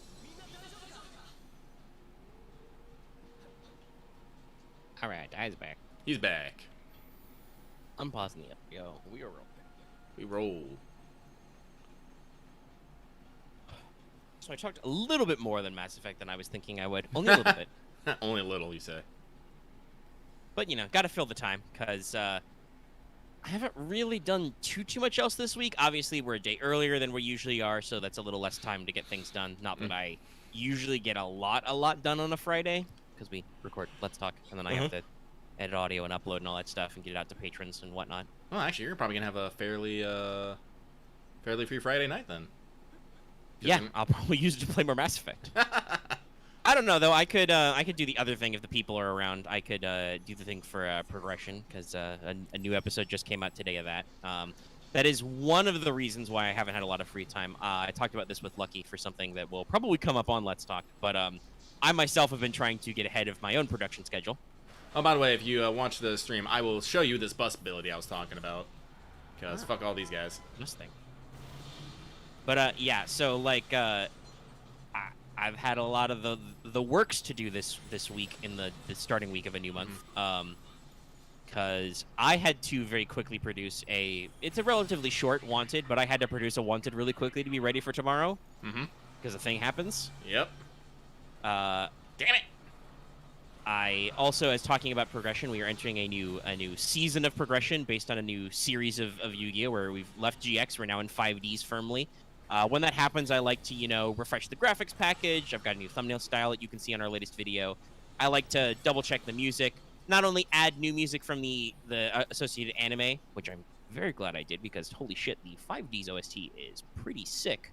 Love me the anime soundtracks. But also just, like, double-check the YouTube royalty-free music I already have. Maybe cycle out some old music that I'm like, okay, I'm overhearing this all the time in the videos. Cycle it out. Cycle in some new stuff. In like the past couple of months since I've done this, the YouTube audio library hasn't really added too much that's really interesting, but I like to look, so that like takes a little bit to do all the graphics and all the everything, stitching the videos together and whatnot. So it's taking up more time. When a new patron month comes through, obviously we usually have some new polls and stuff to do. Already put some of that up. Double checking everybody. We're doing pretty okay with that, though. We did have a couple of extra declines this month. I'm not sure what up, but hey, if you're having problems with your patron stuff, double check things. Make sure you're properly climbed and not declined. Get that all sorted out. Get your stuff. I know that I've this month I had to manually reset somebody on our Discord who was. I double checked and everything, and patrons like they're paid. I'm like, then why did the bot not let them have their role? All right, well I'll fix it. Not a big deal. So, yeah, just usual start of the month logistics on top of usual video production. Plus, just other stuff. On Monday, we streamed. I can say that. Yeah. Not even like a royal we, but we actually streamed. We finally decided to start our Uncharted project, we should probably call it, because we're going to be in this for a while. Oh, yeah. Barring scheduling problems. Not that long, because I think I like double checked the thing and it said that we're like 50% of the way through the first Uncharted, like where we left off. Yeah, but I'm not. Let's see, we're at like 9 or 10, something like that. Anyway, so we started streaming Uncharted Nathan Drake collection. I'm in the driver's seat. Lucky is writing backup, and if his connection hadn't been fucking itself over more, probably could have like taken over for a little bit sometimes. But God, I love how we started a new project. Oh, this is gonna be fun. We're gonna hang out and play Uncharted, and it was a rough night for tech diff. It was for a variety of reasons. Yeah. So to start, OBS and YouTube streaming was really weird to me. Like it was constantly dropping frames, bad connection. And it wasn't even like, if you actually like try and watch like the first 15 minutes of the stream, even the VOD is still garbled, and I have absolutely no idea why. If you do want to watch it, just skip past the junked bits. Most of it was tutorial. It eventually settles. It does get a little wonky sometimes, but it mostly works out. I didn't even know how clean the audio came out though, but like it was just give me a real problem with like the bit rate and whatnot, and I'm like, oh, can I fix this? Can I not fix this? Like Lucky and I literally got in our VC to like start setting up like a half hour early. Oh, thank God for that. Yeah. And just until go time, OBS was just freaking out, but it was able to actually like it just mysteriously unfucked itself right as it was about to roll around, and I'm like, oh shit, we won't have to delay. We're starting. Fuck it, I'm starting while it's still good. And then it fucked up for a little bit, and then it came back good, and like eventually it sorted out, Yeah. But it was a little jank for a while, and then on the back half, Lucky kept having connection problems through the PlayStation Network to actually, observe the gameplay live. And that was just another thing. But it was fun. Had fun with that. We're both. Obviously, I think we like the writing a lot of Uncharted, both of us. Like, I've only seen some clips of it, and then the little bit I've played of this first one. But like the writing and the voice acting's pretty good. And the normal tone of this treasure hunting kind of game is very fun, very prone to this kind of action stuff. But I think we're both a little snarky about some of the weird things in the gameplay. The ancient red barrels. of which there are many, and a couple of other fun jives. Talking about Nathan Drake's superhuman finger strength. Yeah. How does he do it? I don't know. He must do finger exercises. So it was a pretty fun time. We will hopefully be able to be back to that Monday, though. Again, I don't know. I am in a... No warnings or watches or anything, but I might be in a hurricane cone by Monday. We'll have to see. Yeah, no big, just hurricanes. Yeah, it's Florida. It's no big. I mean, gosh, is that accurate? Is that fucking accurate? I mean, I know I shouldn't talk too much shit about the heat because I know that there's this whole heat dome thing and whatever, and Lucky and a lot of other people are melting. Canada's literally on fire. But it's 9:30 at night, and at least according to my computer, it's still 80 degrees outside. It's got a little moon and then just 80 degrees F next to it. I'm just like, really? Really? God, the sun is a laser trying to kill us. The sun is a deadly laser. Yeah. Not anymore, there's a blanket. Maybe we shouldn't have fucked up the blanket. Yeah. I mean, like, okay, so at least what I've been told, hypothetically, the heat dome levels, that's supposed to be like one of them millennial type disasters. Like once in a millennium, you get this kind of serious level shit. It happens occasionally. You know, if you're playing Civ, you get those little alerts. Yeah, I'm glad it happened right over my fucking head. Yeah. The question mark will come if there's this problem again next year. If you get two once a millennia circumstances in the same millennium, we gotta have a conversation. We probably should already have this conversation, but like, there's statistical probability, and then there's just like, well, something's fucked up. We should probably do something about that. Probably. Canada's not supposed to be on fire. No. Yeah, no, we broke some records. You know, I'm up here in the Pacific Northwest, a place that is supposed to be known for its, you know, temperate climates and, you know, slightly above average rain levels and constant overcast weather. When we break 100 over, like, when some places in here are over 113 degrees, there is a concern. Yeah, it never gets that hot down. Like, Florida's fucking tropical, and I was able to say this, like, at least I'm sure it's a dry heat up there. Oh, yeah, like, no. You posted your thermometer your temperature, like, weather screen a couple times. It's like 0% humidity. Yeah, I think we were between 0 and 30% most of the time. Yeah, in Florida, you know, it's usually like 90 degrees, and it's like, you know, 80% humidity, which is a different kind of suffering. They're both awful, but they're different. But, yeah, no, I don't think I've ever been somewhere where it's crossed over 100 degrees. Those are the temperatures at which man is not meant to live, and I'm gonna steal this joke, but somebody living in like Arizona will say, but it's that temperature all the time outside here. I stand by my statement. People are not meant to live there. Y'all should leave that place. Leave it. Flee from it. Stop stealing our water, and leave that place. You're not meant to be there. No, bud. No, people are stubborn. They stubborn own goats.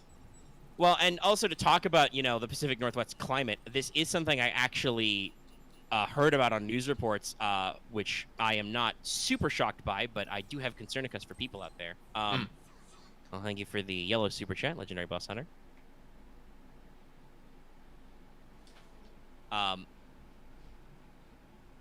But I heard this statistic talking about the heat wave and everything, where apparently, like, I think Seattle is, like, one of the lowest rated aircon, central air or air conditioning display in the country. Like, was it, like, something like only 40% of households have air conditioning? I don't know. Because normally your weather's very mild. Yeah. You don't have to fuck with this problem. But that means that there's no way to not have it be 100 degrees, which is bad. There have been several, I believe, heat-related injuries. So everybody remember, drink plenty of water, stay cool, stay in the shade. Also, Legendary Boss Hunter, no, I will not.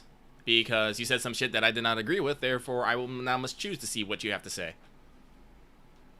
He must decide for himself. Yeah. See, that's the thing, like, when people say shit that I don't like or whatever, I don't go off, well, sometimes I do, but that's usually when I think they're actually factually wrong or something. But if they're not actually factually wrong and they just have an opinion or, you know, are cocky as fuck to me for whatever reason, I just block them.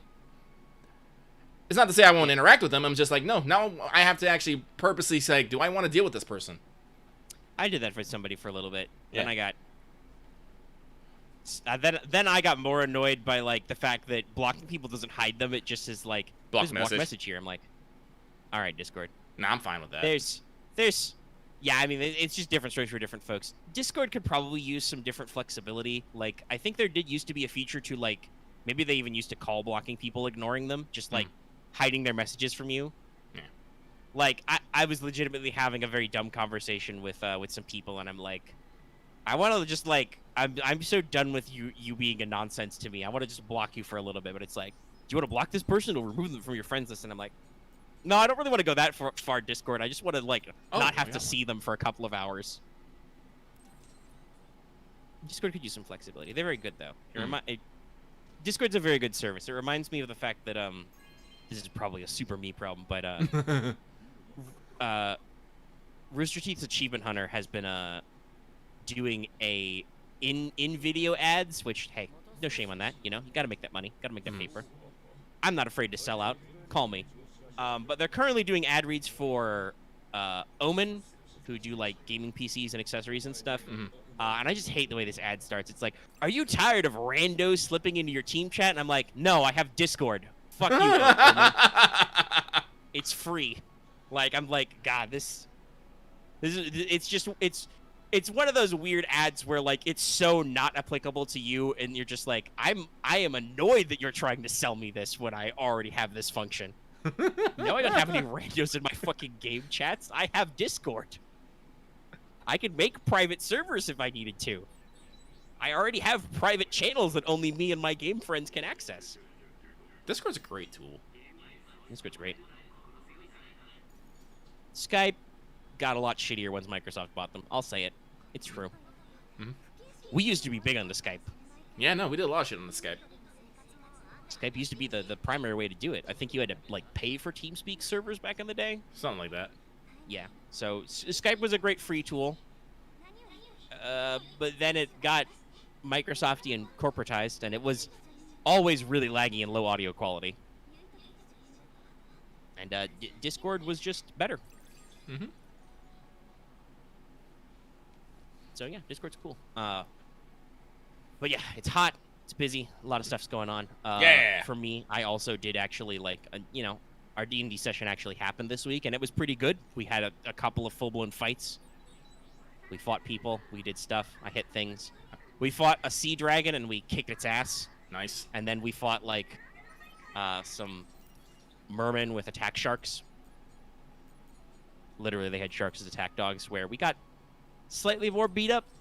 It's very funny, the D&D action economy sometimes. One big boss monster, pretty scary. He, like, at one point breathed water on everybody, it breathed water on some of us. Everybody but me made the deck save for, like, half damage, so I took, like, a decent chunk of my hit points in one go. And then later Vesper was like, oh, yeah, that was 5d10. I'm like, yeah, I mean, I don't want to sound like I'm ragging too hard on Axe, but Axe was a little like, you don't want to get back in there and hit it? I'm like, no, Axe, I don't want to get back in close in the range of breath. I don't want to die. And he's like, are you sure? You're really tanky. You'll be fine. And then Vesper's like 5d10, and I'm like, yeah, if Vesper had rolled max damage, I would have died if it did that again. No, I'm fine staying back. I know I am a paladin, and usually I get up close in melee, but there are times when you look at your HP totals and you see how things go, and you're like, yeah, no, I'm really bad at deck saves, though. I don't want to get blasted by that again. I don't know if I can even do that again, but I don't want to. Please don't. Nope. I like Do life. not want. Whoa! I am one of the few D&D characters who has actually had to make death saves. I got crit by a lava elemental once and had to take a little dirt nap. Nobody in our campaign has actually full out died, and we've had to deal with that yet. But we've had a couple of pass outs. I think in like our second or third session, Robin's catfolk Sork got like inflict wounds cast on her, which does like, it's a level 1 spell that does like 3d10 damage, and she immediately had to take a little cat nap, a little lights out. D&D's fun.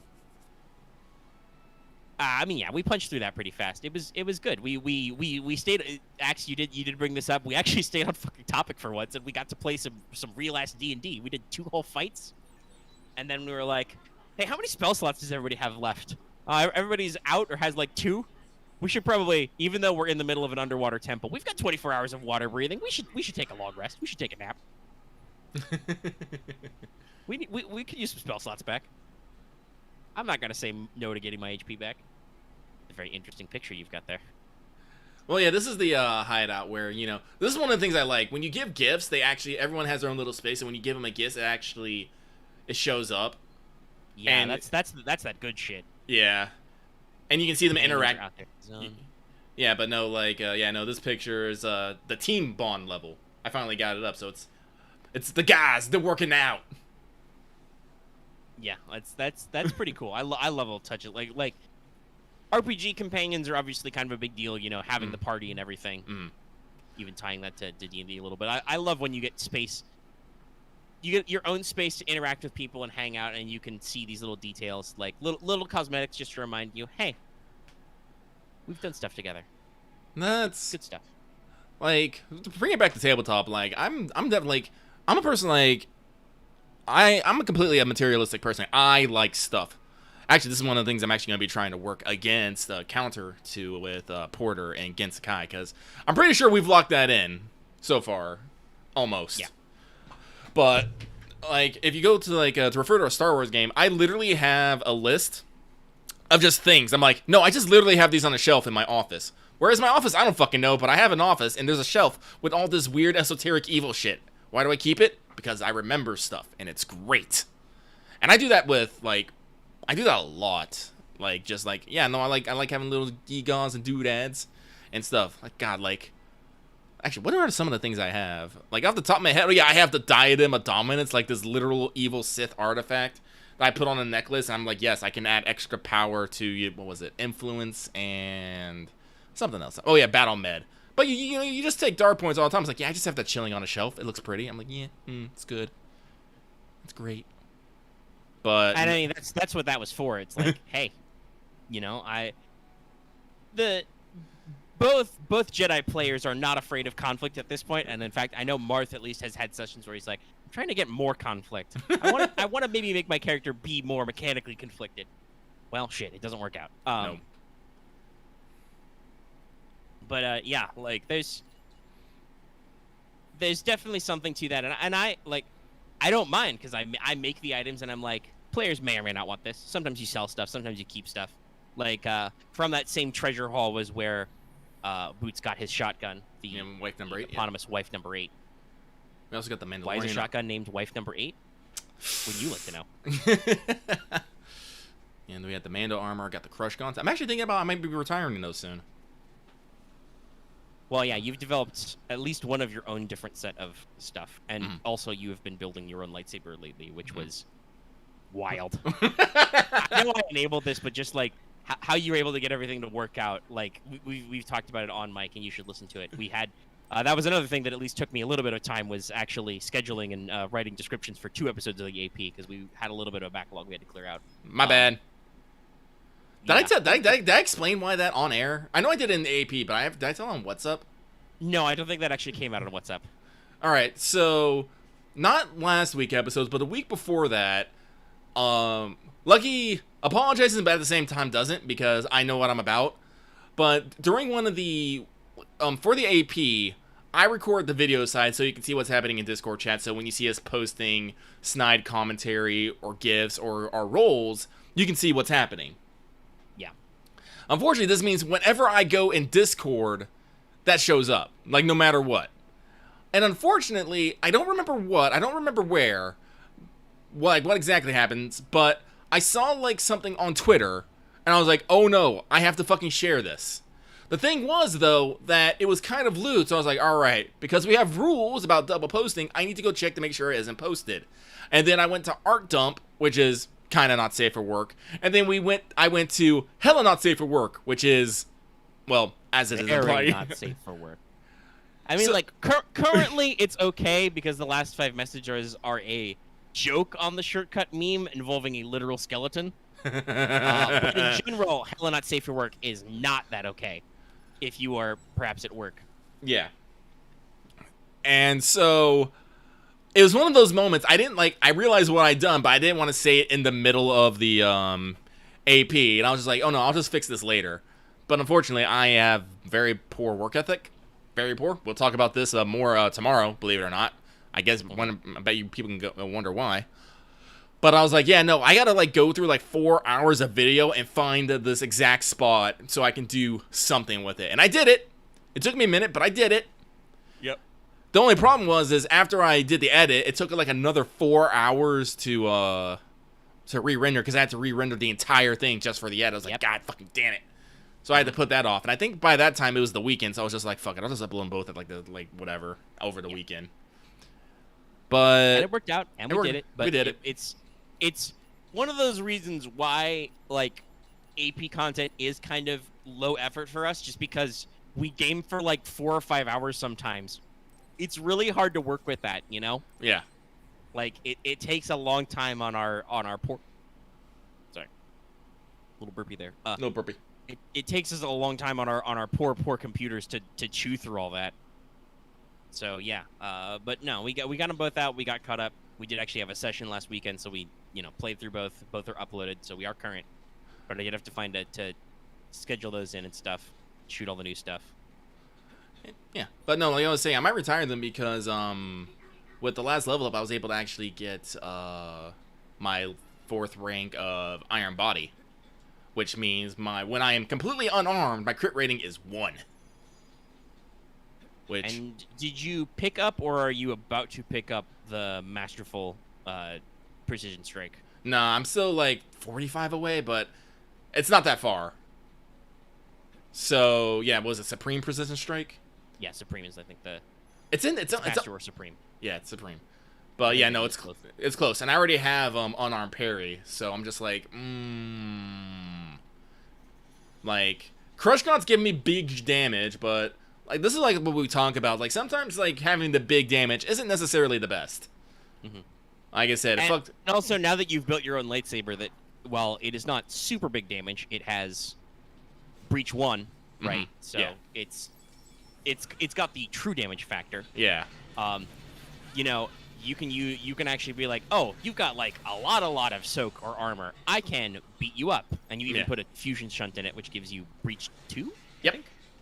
When you turn it all the way up. Yep. So like, you have some flexibility in your options, and you don't need just the Crush Guns, and your lightsaber would give you Sunder 2, which is something I think the Crush Guns did do. Oh no, I just naturally have Sunder. It's what is it, fucking? Oh, Safe with Sundering. Yeah, Safe with Sundering. Yeah. Like I said, Crush Guns are also Sunder, but yeah, you don't need them for that anyway. Yeah. When we started this, because that was, like I said, quite a while ago that you guys got some of those weapons and items out of that cache of stuff. Yeah. Remember when you used some of those Jedi shields for a little bit? Yeah. Hell, I think technically, are you still wearing the Jedi battle armor you got in that cache of stuff? That Yep. treasure ship? Yeah. Yep. I was actually I'm actually thinking about maybe making myself a more martial artist type of armor. I just gotta look at options and whatnot. Because realizing that I can use fucking leadership for mechanics is great. Yeah. There's a great system by which Lucky has discovered. Lucky can use mission specialists to get a group of minions together and then order them to do something and use leadership instead of that skill.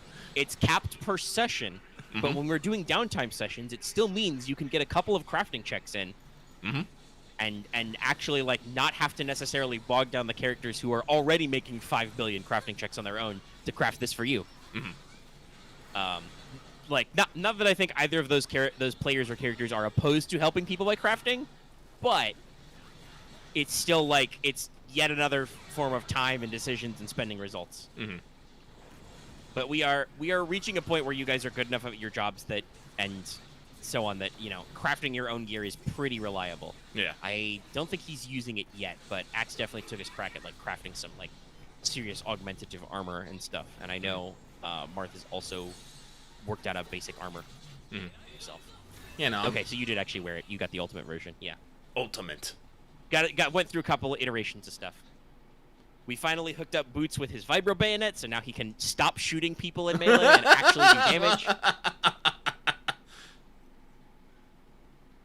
Because that poor Thunderbolt shock prod, which is probably about that old. You did buy that one originally, I think, but it's also he's had it for a long time. Yeah. That really was not doing anything. No. Well, like I said, stun damage, but sometimes it was stun damage. That is useful. And also, we were trying to avoid, like, the big thing about it is the fucking concussive 2 on it. Yeah.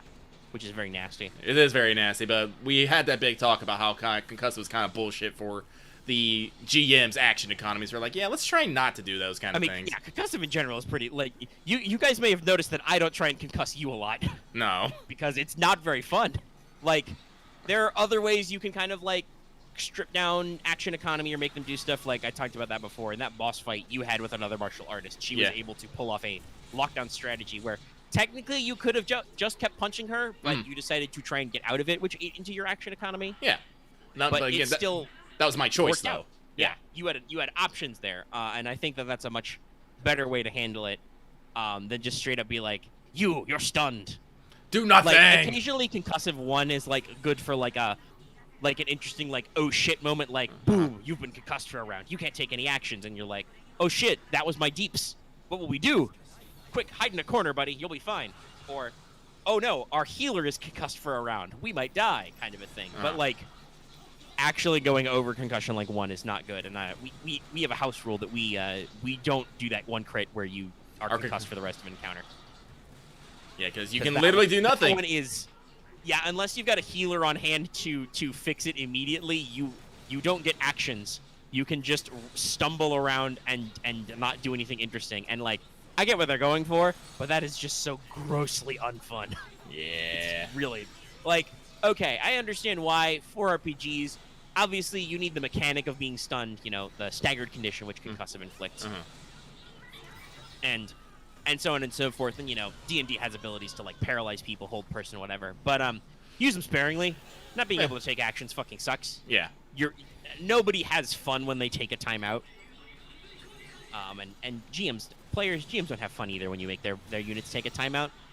I mean, unless that's how an encounter is designed. Like, an encounter is designed with the knowledge that you guys can lock down certain enemies so you can fight them in a certain order or whatever. But in general, fucking with the action economy, because the action economy in most games is already a big trouble zone. Fucking with it fucks with things. And this can go the other way if you can take a lot of extra actions. Oh, yeah. It's going to be interesting because I know Boots is finally our clone medic soldier. He's finally loading up on some of his officer's talents, so he actually gets to do like support buffs and orders and things, which will be pretty interesting to see. Yeah.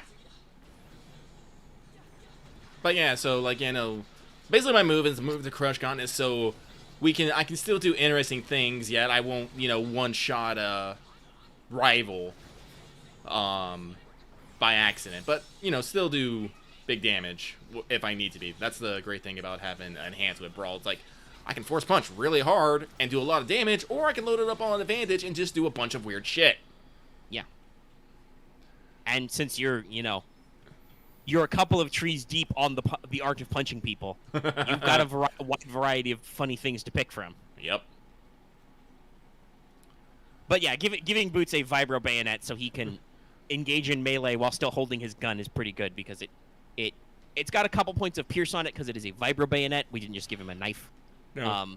On the end of his gun. He already owns a regular ass knife. Nice. It's got a couple points of pierce, so it will likely be able to even damage high soak enemies and kind of go through all that stuff. And, you know, he can actually do some things in a combat that aren't just either shoot his allies in the back. It's unfortunately happened a couple of times. It's happened a couple of times to everybody, but yeah. Friendly fire isn't, as they say. But you guys are reaching a good level with your tech stuff, and that's why I like to hand out rewards. But if you started this by talking about how materialistic you are, I don't like trophies are cool. Like, that's always a cool thing in video games when you get little tchotchkes and paperweights to remind you of stuff. So like, just keeping shit that you think is cool. I know several of the characters keep various trophies and various things of their encounters. I think this is another reason why I have to have a base, because I'm like, dude, I need a place to put my shit. Well, yeah, and just having personal space is a big deal in real life. It extends to your characters. You need places to do stuff, unless you're like constantly traveling. Like, for instance, our D&D team doesn't have any space of our own, other than that one time for a couple of sessions where we actually visited the city. Like, my character was from, and so, you know, we stayed with my family, and I got to stay in my old room and, you know, all that nonsense. But like, normally we're just crashing in carts. And now, for the past couple of sessions, past few weeks, we've been hoofing it through the woods on foot. So we just, you know, sleep in Leomund's tiny hut and stuff.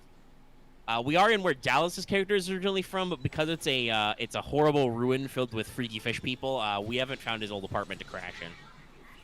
The neighborhood's really gone to shit. Right, it's rough, buddy. Maybe the campaign will end with us gentrifying the ruins of the Legend City again. But yeah, like if you have any kind of static campaign, or hell, even if you have a mobile campaign, you need a method of transport. Having personal space is really good, and it gives your characters their own time, and it's a good thing for subtle role playing.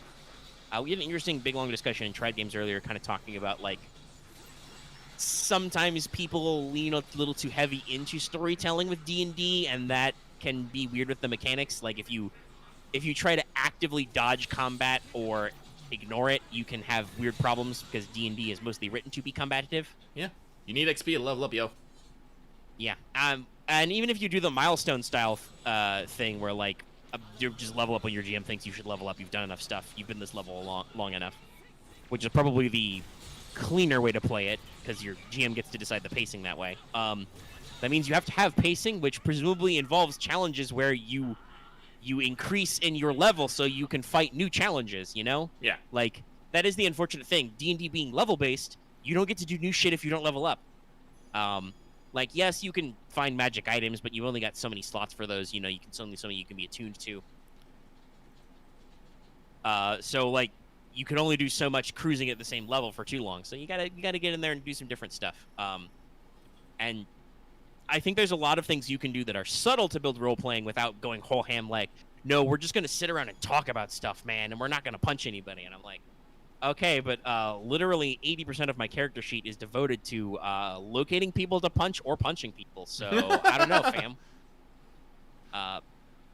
Like I said, though, personal space is a good way. Characters keeping trophies, diaries, other stuff like that. You know, keeping your player notes in character is a really good way to just subtly build role-playing. I think we're pretty good on that in our game. In Star Wars, yeah.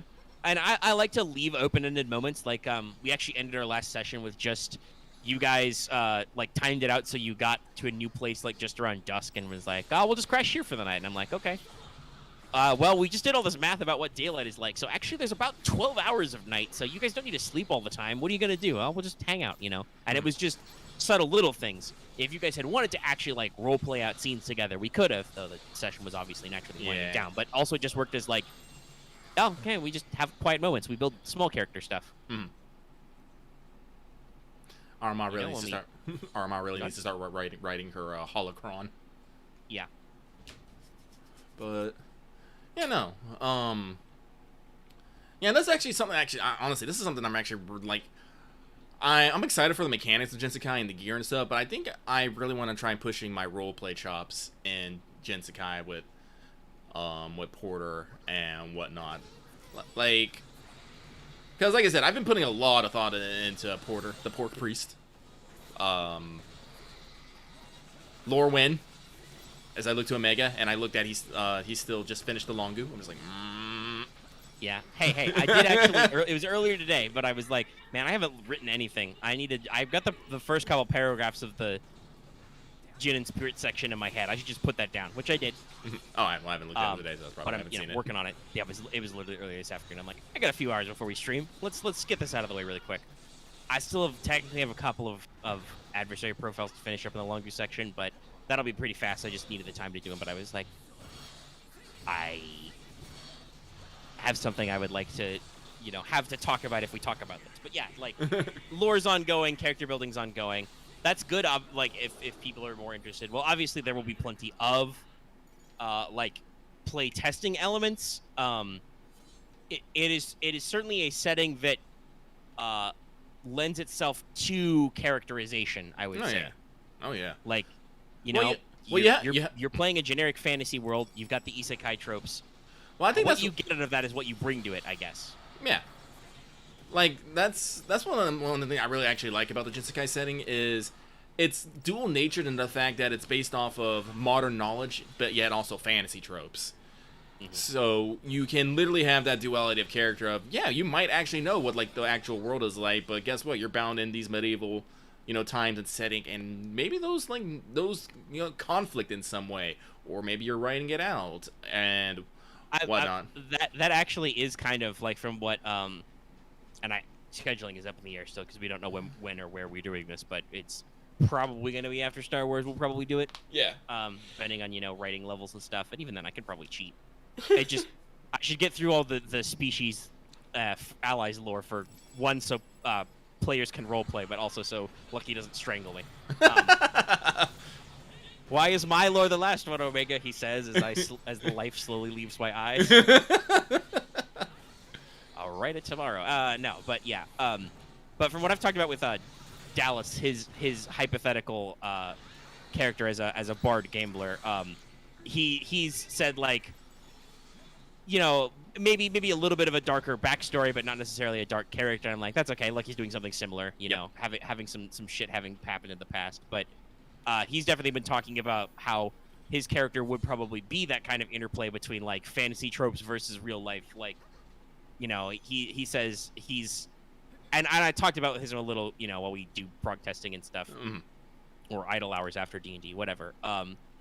Like he framed his character as being a potential sees himself as a revolutionary, an anti-monarchist, down with kings and stuff, and you gotta run for yourself, and obviously that means he's against the Demon King, because Demon King, but also would probably like pepper in occasional anti-establishment references, but even he admitted like this. Now it's probably silly, like everybody probably thinks I'm crazy because you live in a literal fantasy setting with the divine right of kingship and stuff. Which is actual literal.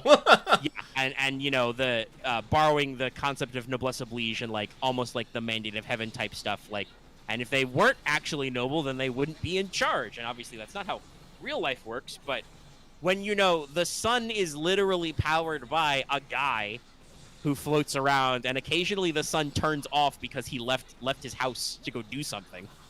That's canon, by the way. Eclipses are when Chryso, the scion of the sun, has to go do something else somewhere. It's why he's kind of at times a distant deity. He's busy running the sun, but he's also the scion of kingship. So if you're crowned and like mysterious columns of sunlight come down to be like, oh, you're like, that guy's probably a good king. He's probably okay.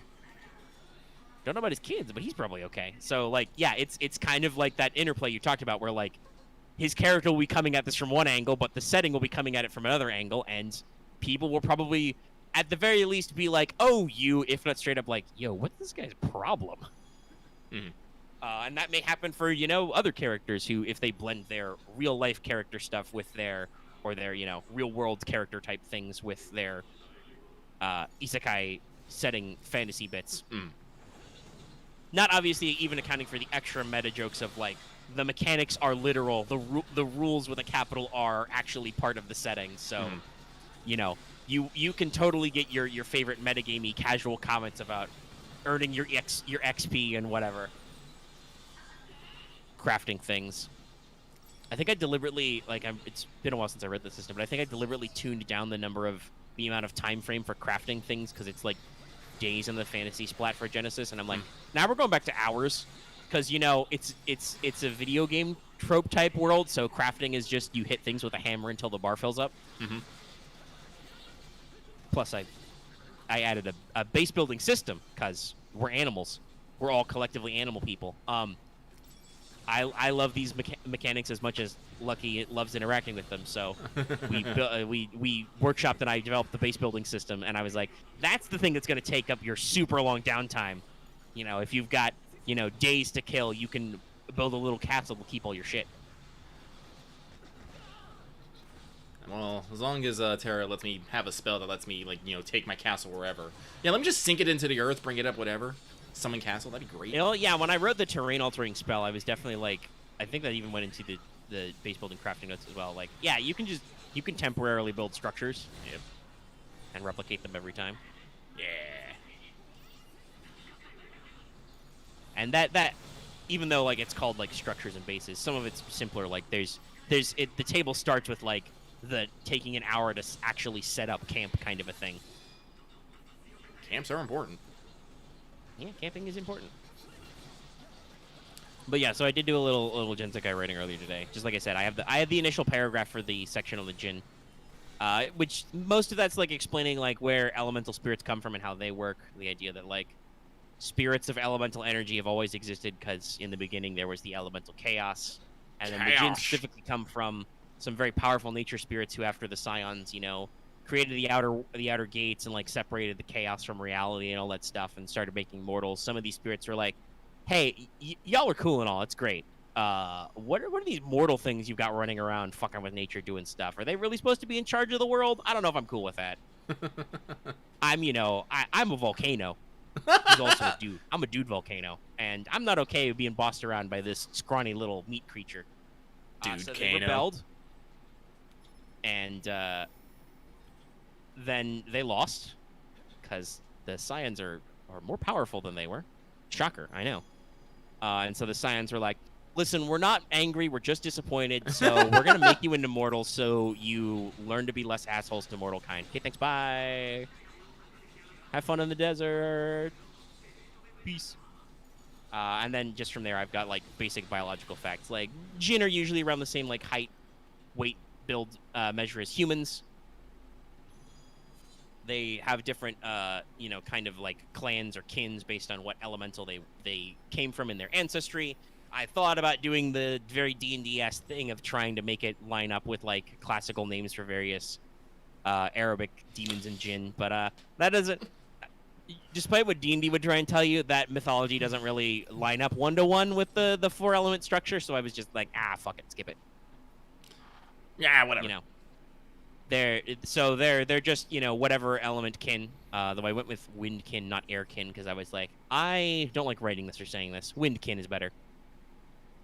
And so Jinn do fulfill that role of elemental people you get in fantasy these days. So, you know, it's mostly a, you know, kind of a coloring type thing. So, like, firekin are literally, you know, bright red, smoky hair and eyes kind of a thing. Waterkin are literally blue people. But also just some fun notes of, like, because of their elemental affinity there, they have just, like, little quirks, like, a firekin is always, like, very warm to the touch. A waterkin person, a waterkin Jinn might be actually damp with condensation, not sweat. That parenthetical is in there. Like, little stuff like that. Like, if you touch an earthkin, they might, like, feel a little, like, dusty or rough to your skin.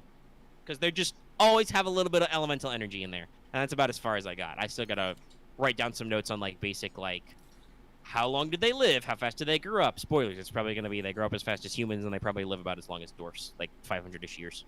A little long-lived, but not, like, super long-lived. And then cultural notes and stuff, and kind of work it all out in adversary. But like I said, I got a couple of adversary profiles to work out. I did actually do my dragon profiles for the one, like Young Drake and True Drake for the longer section, because those were a lot easier, because there are some profiles for dragon-like creatures already in a couple of the splats for Genesis. Mm-hmm.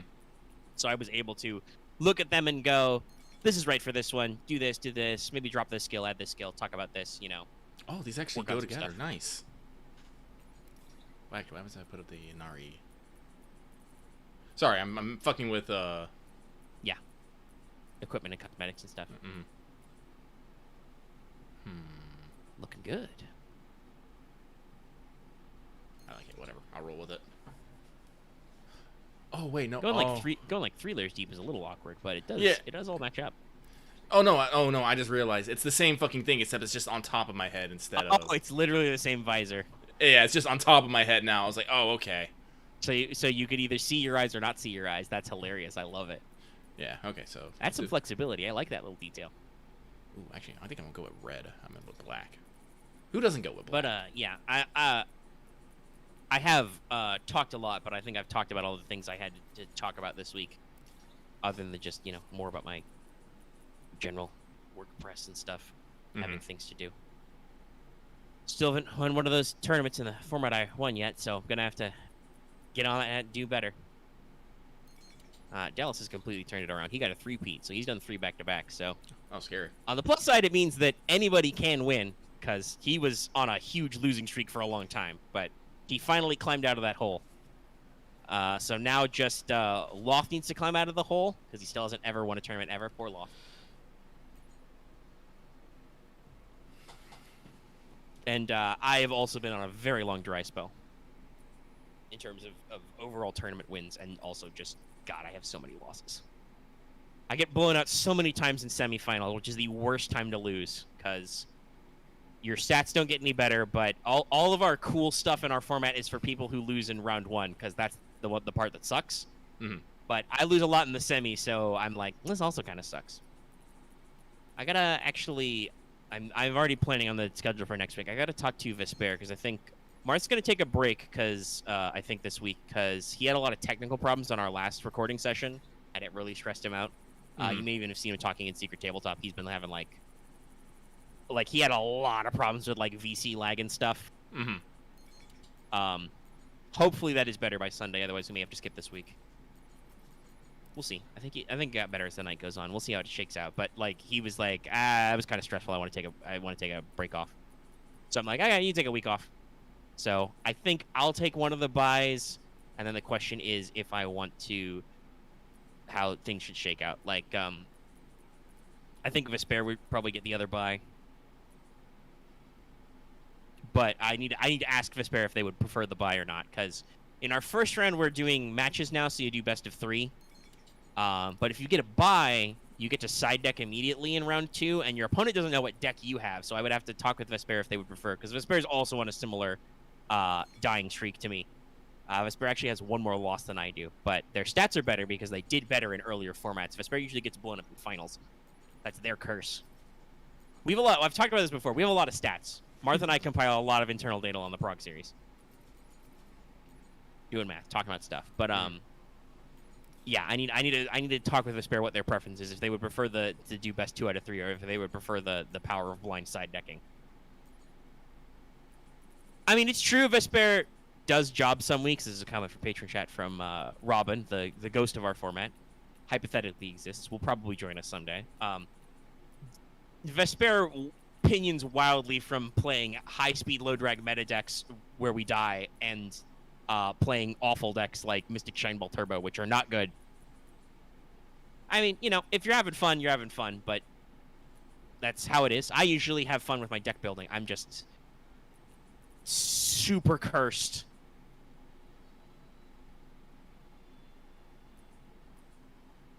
I mean, I don't know, Axe. You didn't think Cloudians was funny, but you also died a lot when you immediately jobbed as Cloudians, as you knew, and everyone knew you would, but you still played Cloudians.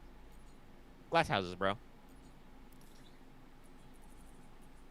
I try not to do that too hard, but I'm trying not to get, like, too uber competitive in my own fun format with fun people. Mm-hmm.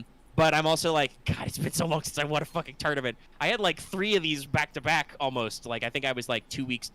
I was, like, 2 weeks in a row and then got a third not too long after, and that was, like, week 13 was my last one, and we're in week 27. I mean, yeah, it's, I suppose true, Axe. You definitely haven't won in 3 weeks. Have you fought Dallas in twice the finals? Axe has gotten to finals with Dallas twice and been blown out. We'll see what changes up next week. Oh, I'm good. I probably, like I said earlier to Lucky, after this leaves off, and I don't know too much longer we're gonna go, but I do want to make sure to give my moment to, like, just shut the fuck up for a little bit and pass Lucky the rock if he's got anything he wants to talk about really big. Well, since you didn't have too much to say about Scarlet Nexus earlier, but yeah, after this I will either go play more Mass Effect or I'll go test more decks. But yeah, oh shoot, I shouldn't go down too far on the prog hole. So, do you have some stuff you want to talk about, Lucky? Not necessarily. I was actually trying to think of our usual topics, but not a lot's happening. Like I said, we're fresh. I mean, the super fresh into the summer core. Like, not everything's come out. I think a few things are in their episode 1, so there's not a lot to talk about there. Gacha games are gacha games. In Azure Lane, JP did announce their new priority ships, and there's a couple spicy Ironbloods in there that I'm gonna vibrate over. But Omega, you're not too into Azure Lane right now, are you? No. Yeah. I haven't picked up Arcanites in a little bit either. I've been so busy with stuff. It's the beauty of pick up and play games is I can pick them up anytime, but I've been busy. I haven't played too many more of the Steam games I bought. Mm-hmm. I have still been playing Project High-Res decently enough and been enjoying it, though I do feel kind of like I've hit a curve where I'm like, I've gotten far enough in the prestige system where I'm like, I've unlocked most of the stuff, and it's like, yeah. okay, this stuff's cool, but I don't know too much how much play. Like, I might switch to scenario play and see if they've got like specific challenges and stuff. But like, you can get surprisingly far in the game not doing a lot. Like, my skyscraper's like, now to be fair, laterally I'm to the edges of the lot, right? Like, I've built out literally to the lot lines, but I'm only like 15 stories up and like 3 or 4 basement levels. I mean, I'm still learning new things. Like, I just learned the other earlier this week that I'm like, wait, I can put restaurants and shops in the basement levels? Because you can do that in Sim Tower. I remember that shit. I used to always be all like, yeah, underground restaurants are cool. yeah, I just didn't think of it because offices and apartments don't want to be underground. So I'm like, I'll just put all my service shit underground. And you have to put utility hookups underground. But I was like, wait, I can put restaurants and shops down here? Shit, I should have been doing this all the time. Underground mall, baby. Yeah, no, I love that aesthetic. No, and it works out as a compact place to hide all the extra restaurants and shit you need because, God, let me tell you, some of these potential renters are really annoying. Oh, we don't want anybody to move in a large office or a corporate HQ here. You need more places that serve dinner. Really? We have a catering service. Do you really need more places? All right, well, I guess we'll put in you need more gourmet restaurants. Okay. Is that how office renters work? All right, fine. We'll throw up another Japanese restaurant. We'll put up another sushi place. This is the day before the days of Uber Eats and whatnot. Well, yeah, that's true. It is like I said before. Payphones are an item in the game, so like it's clearly set in like the 80s or 90s-ish era. Cable TV hookups are a thing and are actually very important. Most offices ignore cable TV for a long time, but when you apartments, I do actually I've started building residences in my tower, like adding apartment blocks and stuff. I gave them a little separate section. You can make different levels of apartments that are of different sizes. Like you can do like a 1-bedroom apartment, and you can choose to decorate it as a normal bedroom, like a deluxe and a luxury, which changes what kind of utility hookups they expect and what kind of stuff the potential renters will want. But they're all still the same size, which is a contrast to how I built office spaces, where like larger offices are larger. So you can only go so fancy with a small office, but with a small apartment, you can still do like the fanciest. But when you start doing that, man, people love their cable TV lines. You'll better be paying me for them cable TV hookups. Those are expensive. It's more connections to basement. But yeah, it's early in the core. We're not doing a lot with gacha. No. You're having fun playing Scarlet Nexus, but you talked about it already. Yep. Actually, I just realized I need to probably pick up the Master Chief Collection, though, while it's on sale. It's like 50% off right now. I'm like, no, this is the time. Oh, yeah, that is a good time. So I probably still need to give my computer some extra juice before we did that particular play series. We probably won't try that until after Uncharted. Well, that'll give us some meat for a little bit. Yeah. But it's a thing we could do, yes. Yeah, so, because again, like, I've mentioned this. I'm on board with Halo. I guess actually technically Halo is another big sci-fi lore-heavy system. It's just unfortunately, since it's Xbox, I never think about it often. Yeah, they are one of those things where they're a little hurt by their exclusivity, because they're like, you can only play on Xbox or PC now, but for a long time it was Xbox exclusive, or the PC ports came out way later. Also, while I like Halo's lore, for a long, long time it was buried in novels. Yeah. Right? It wasn't until, like, I would argue probably Halo 3-ish, if not straight up, like, not until, like, Halo Reach and Halo 4, where, like, they actually started including the core, like, deep lore dives in the actual gameplay. And the games are cool. They're fun. They're a little limited by being FPS games. Like, there's only so much storytelling you can do with a shooter. I mean, and they know it, too. There's a great joke in I think it was actually in Halo 2, but it might have been in just the trailers. But, like, at one point, you know, you're going to be surrounded by Covenant or whatever, and Cortana snarkily asks you, like, well, what's the plan now, Chief? And Chief is like, you know, holds up a pistol or whatever and is like, I thought I'd try shooting my way out, you know, change it up a little.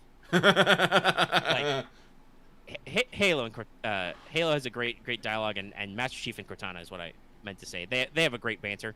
That is a good storytelling quality. They give you, you know, your snarky AI lady to speak for you when Master Chief would normally be taciturn. Because I mean, there's story reasons for it, but Chief is a great classic FPS protagonist where he's just like, he does not talk a lot. He's not here for your commentary. He's not here to talk your bullshit. He's just here to shoot things and do the job. I need a weapon. It's a shame. Halo's kind of a big series. Yeah, but other than that, I have been playing Sunless Skies. I usually put in like an hour or so a day. I finally stopped dying constantly. It was kind of funny. It was kind of funny. It happened almost immediately after I stopped streaming.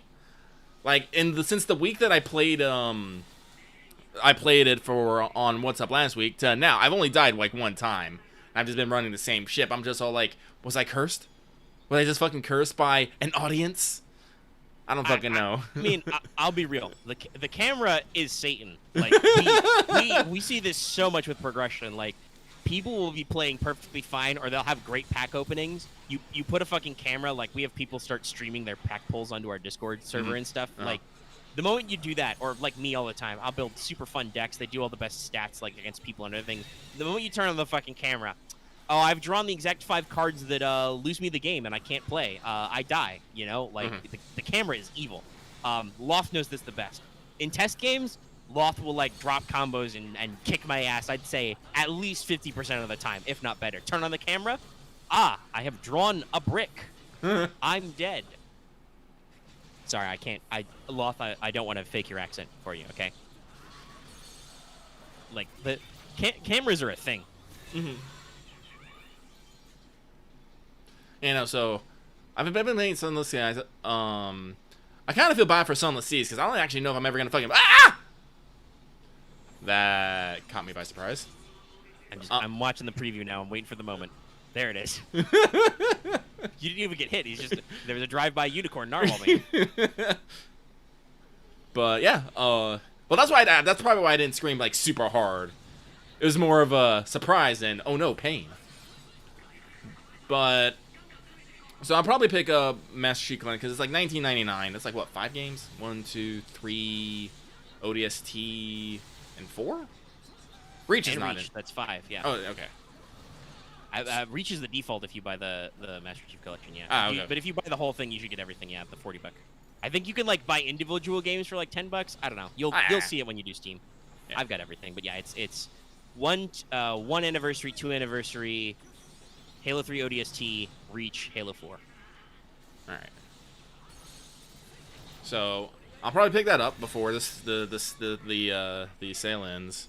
Probably nothing else. Like, honestly, like I said, I have a huge backlog of games. Mostly JRPGs. Which is probably why they're not done. Yeah, that happens. I mean, I'm super big on my current console RPG, but, like, I would not mind putting more time into that other stuff I got. Like, I haven't booted up City Skylines at all yet. I'll get there. I'll get lost in that game. I'll die. At some point, Lucky, do you also own Don't Starve Together? I think you do. I may. Don't Starve is kind of hard, though, but... Yeah, but, like, if we wanted to switch up from Uncharted, that could be a game to stream for a little bit and just, you know, horribly die for a little bit. Yeah. You say, don't starve. Sure, yeah, because I'll get murdered by fucking night creatures. Correct. It's like Minecraft that way. Everything's super relaxing. Oh no, the sun's gone down. Why are there 5 million zombies in my hole? This is my hole, I'm dead. Well, yeah, it's your hole until the creeper goes in it, and then you just hear... Well, it's creeper hole now. Yep. Creeper just goes, my hole.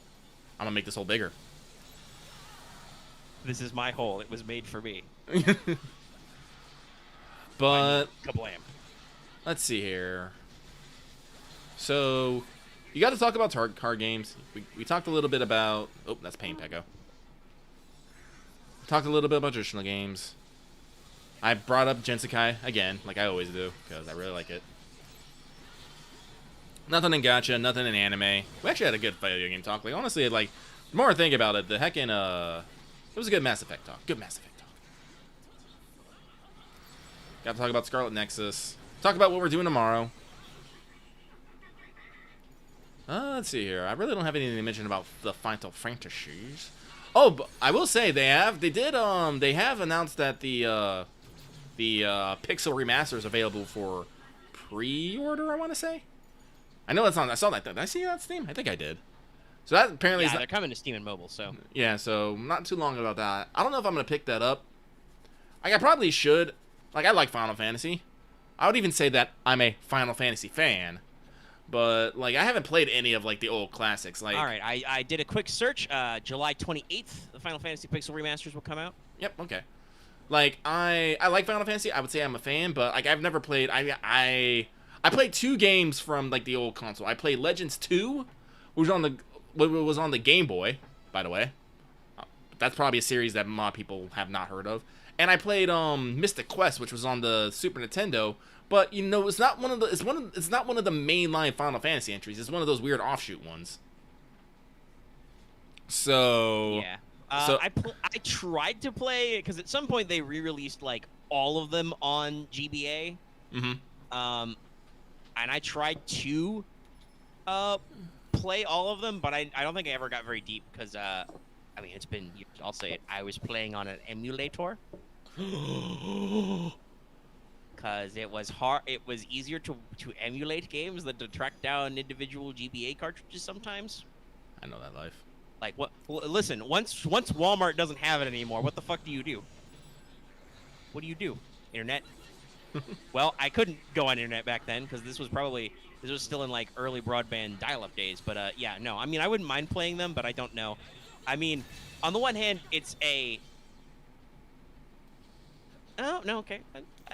Well, so I'll say it this way: there's a Kotaku headline which is hilarious. Final Fantasy Pixel remasters cost a bunch and have tiny text, and I'm like, okay. On the one hand, it's a Kotaku headline. On the other hand, is it true? But on a different website, it does list the entire bundle is $95.94. Jeez. For 6 games, and I'm like, that's big. With individual games priced between $11.99 and $17.99, and I'm like, I'll wait for a Steam sale. I'll wait for it. Yeah. And also, apparently, that's having actually opened up this article. Apparently, only Final Fantasy 2 and 3 will be July 28th. 4, 5, and 6 are just sometime later this year. But, you know, they probably have some fun stuff, though. Looks like they're going to, you know, they're gonna clean up the 2D pixel graphics. They're going to, they apparently revamped the soundtrack. Ooh, that's probably pretty cool. New user interfaces and stuff. And then bonus content like a music player. I mean, I don't know if it's $95 worth, though. Then again, as with the previous question, how much would it be worth to buy all those games these days? Probably a lot. Yeah. But let's see here. I don't know. If like you can buy them individually, fine. I just might do that. It's like maybe I'll just like buy one, you know, spend a month or 2 playing it. I don't know if it'll take me a month or 2, but then, you know, pick up the next one. If you stagger out the purchases, it probably doesn't feel that much.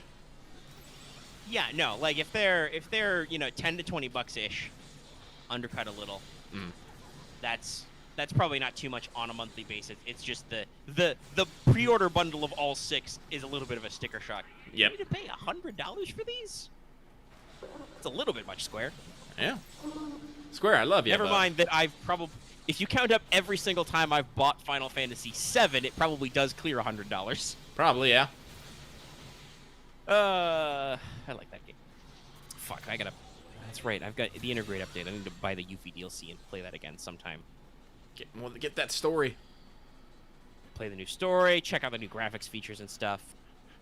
I would say vibe to the soundtrack, but I just do that anyway. When I want to feel alive, I just queue up Airbuster. God, that's so deserved that Best Soundtrack of the Year award. That's delicious. It's so great. But yeah, so yeah, looking forward to that.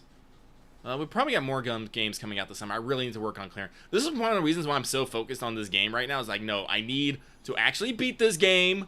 I don't need to plat it. I might plat it. It doesn't seem like it has a hard plat level, so I might. But I need to beat this game because I need to get back. I need to get back to Days Gone. Then I need to beat Striker. No. Then it's Near Replicant. Then it's Strikers. And I think that's how far I can think right now. Yeah, listen, I totally understand. Like that's why I was so ham on. Well, guys, what the fuck was I playing before Mass Effect? I don't even remember anymore. It's been so long. It's been like 2 or 3 weeks I've been in the Mass Effect hole. I was working on some other game. I don't even know. But I want to get through Mass Effect. But hey, Skyward Sword remaster came out. Fuck, and I'm like, shit. I knew I would miss that. Yes, pick that up and hope it's in stock. Yes, I do have to beat the game with both characters, so probably another 30 hours after this. But honestly, if I keep on it, I can probably do it within like a week. Like honestly, like right now, like I am purposely not doing story because I don't want to spoil people. But like I could have been making some progress with some other stuff right now. But like no, I want people to actually try this game for themselves. I want to try Fesh. I want them to be like, you see this train? This is my train now. Just throw it. Also, something that I find really cool, when you go into your super mode, you fucking put up your hood, and you get these glowing eyes. I'm like, yes, I am edgy as fuck now. It's so great. Yeah. Oh, well, there's actually one thing we can really briefly mention at the end. PlayStation Plus games are announced and are going to be out soon, I think. Oh, they are? I forgot to check on that. Yeah, so the PlayStation Plus games for July will be a Plague Tale. Oh, confirmed. On PS5, Plague Tale Innocence is locked in. Nice. And then also Call of Duty Black Ops 4? I think that's a 4. Black Ops? Yes, 4. Yeah, Black Ops 4. Not... But, oh, okay. Yeah, I don't know. This is like the second or third time they put a Black Ops game on there. I don't know. Yeah, but the last one is 2K Battlegrounds. WWE 2K Battlegrounds. Oh. Well, yeah, like I'm not opposed to them putting Call of Duties, but I would hope they put them in sequentially, like because we got Modern Warfare and the Modern Warfare 2. Yep. We got the remasters. Actually, do they have what did 3 come out on? Was 3 a PS3 one? Yeah, or was it PS4? Yeah, 3 was still on PS3. I don't think it's had a remaster yet. Okay, that's probably why we haven't got it. But I was kind of expecting.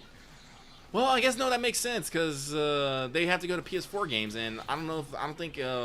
I'm pretty sure Black Ops 1 and 2 are PS3 era. I don't know. Did we have a Black Ops 3? I don't remember Black Ops 3. Yeah, Black Ops 3 was. I think it was not a monthly game, but it was a special promo game. When Black Ops 4 came out, they did like a promo. I played like the first hour of it, and I was just like, this game's fucking weird now. I'm getting my legs fucking kicked apart by robots and shit. It's weird. I don't get it. All right, well, whatever. I'll definitely be picking the Plague's Tale though, because while it does seem dark and grimy and maybe a little bit of body horror, I'm like, this seems like it might be a interesting time. Plus, that is the PS5 exclusive one, is the Plague Tale. Yeah, I'm gonna It's do that. the PS5 Enhance version. Enhance. PS5 version only, 4K native resolution. I don't have a 4K TV, you nerds. Stop Yeah, doing I this don't to me. either. Stop doing this to me. That's, by the way, that is what the 3 asterisk on native 4K display is for. There's 3 asterisks down there. It's like 4K display required. Animals. Ugh. But let's see here.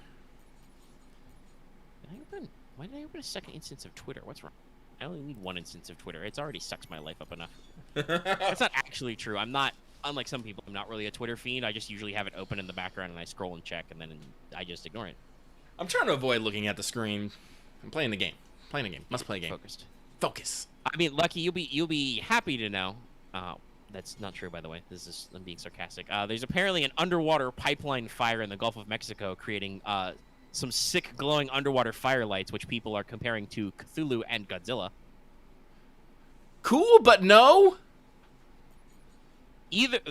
Both in real life and in fake life, this is bad. 1, Yeah. no, don't anger Godzilla, but also 2, stop setting the ocean on fire. We only got one planet Earth, nerds. Please stop. We're already setting a lot of shit on fire. We shouldn't. By the way, I would like to remind everybody, as much as I love fireworks because I am a human male and explosions are cool, Yes. I should probably, at some point, talk with someone about what the cultural fascination with fire is that all human male children seem to have, and some women, but definitely every young male I hung out with in my time, we all loved fire. Fire's great. Fire's great. Don't touch it, though. But do be careful this 4th of July weekend with your fireworks, which may or may not be illegal in your local polity. Try not to start any new fires. Watch out for yourself and others. Don't operate fireworks drunk. Please keep all your digits, all your fingers and toes and eyes and stuff, and don't start any fires. Very hot already. No more fire. Stop that. Has California burst into flame yet? Not currently. Though, I don't know if you heard this story, but there was an instance where an LAPD van did explode because they loaded up with a bunch of confiscated fireworks and it went off. Several people were injured. Yeah. Jesus. Yeah, it was a lot of fucking fireworks. Almost all of the ones they confiscated obviously were illegal in California. So, guys, please calm down. Please calm. Be calm. It's hot, okay? We don't need more shit. That's wild, y'all. Why? Why? All right. Fireworks almost as bad as gender reveal parties. Well, this is what I'm asking. I'm like, California hasn't caught fire yet. I was like, no, not this year. my air quality is surprisingly clear. Much like how it's hurricane season down here now, I believe it is fire season in Cali, so we'll see how long it takes before it catches fire. Not gonna be happy. Like I said, everybody in Canada, please also stay safe. I understand that Canada is on fire currently. Watch out.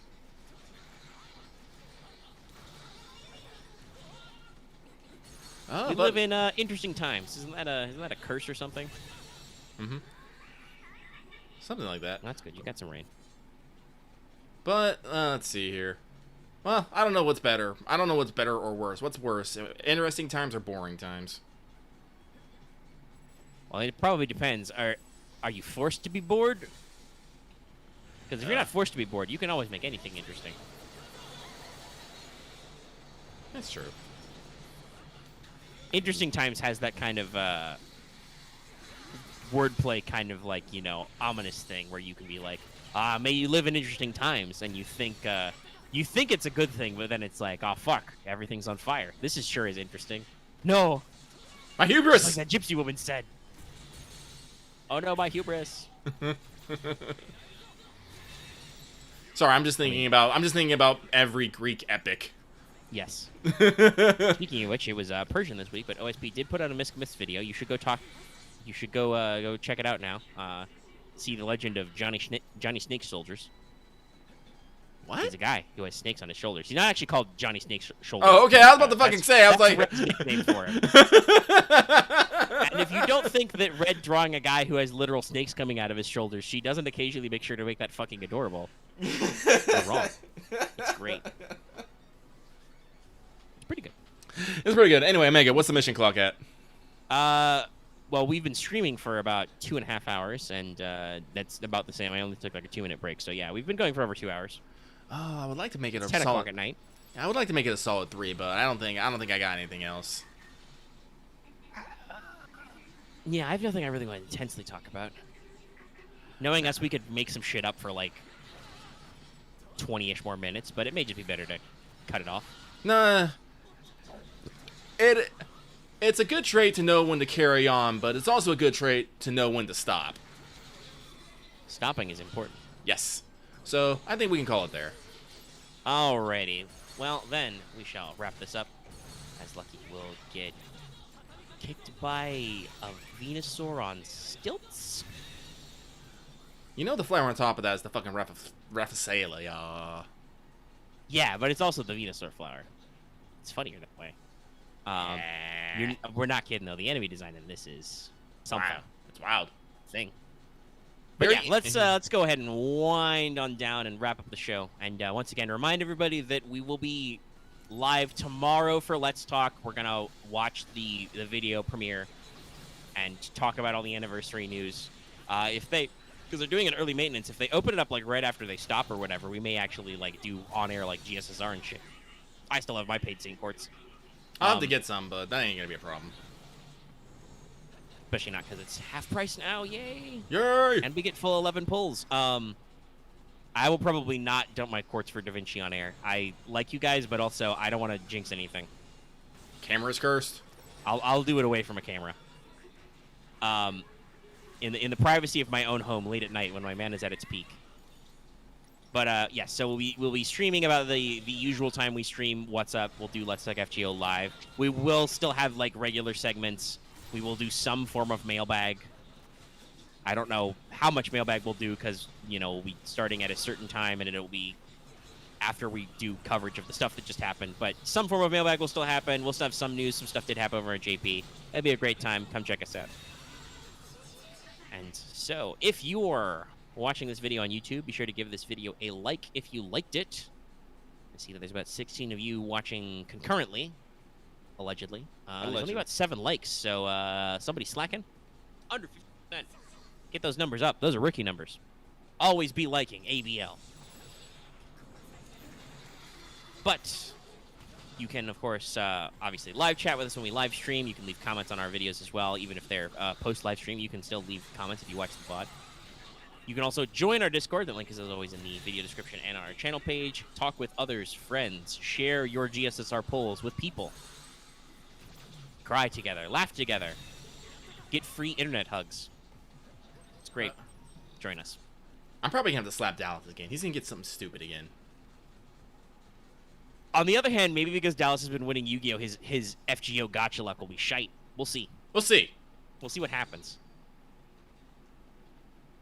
Someone did like screen cap me yelling at how I have to preempt it. Yeah, someone did. I'm gonna go find that and post it. It exists. It exists. It's out there. A lot of things get screen capped, some of which don't necessarily need to be. But the Discord has a long memory. Maybe you too can be screen capped. Join our Discord. Also, if you're new here and haven't already, please subscribe to our channel. Make sure that when YouTube yeets bots out of existence, we don't slip below 3K and have to cry. Maybe we can actually hit that 3,100 mark. Who knows? Soon. Someday. Soon, TM. It'll be great. We'll get enough that YouTube will send us a shiny play button someday. I don't even know what those milestones are. It's pretty big for most of them, unfortunately. Yeah, we're so small. But we'll get there. We'll get there. We slowly grow. You can also make sure to hit that bell for notifications so you always know when to post a new video or when we stream. Notification squad will probably be pretty important for that stream tomorrow, but also in general when we stream stuff. Yes. I did do a gorilla fail portrayal stream. You managed to squeak one of those in. Have some fun times. So, it's good to let you know when we stream stuff. You can also join our channel memberships, get access to emotes and membership badges that you can use in live chat, comments, whatever. Very shiny, much yes. Oh, Jesus, they're just full-on fucking wings, okay! Hold on, I'm waiting for the preview to catch up. Yep. Sure! Just gonna take some wings, be an angel. You burp now. I burp now. Also, like we say earlier, don't forget to consider supporting us on Patreon. You can get access to audio of this episode for as little as $1 a month or $10 a year, as well as audio access to our other podcasts and early releases of certain videos like that Da Vinci Wanted. That's already up for patrons already. If you want to check that out, it'll go live tomorrow, I think, before the thing goes live, because that'll be by the time I wake up tomorrow and have all of my conscious thoughts, the maintenance will have started. So I'll throw that up then. But you could have gotten it early, several days early, actually, if you check that out, as well as lots of other stuff. And at higher levels, you can listen to most of our shows live, get shout-outs, etc., etc. It's great for you. Please support. Please support. Thanks. And if you're already a patron, like I said, double check. We got a couple of declines still. Double check. Make sure your payment is good. Make sure whatever is not being wheeled. Oh, at the end, once though, thank you, Afro Thunder, for your gold super chat.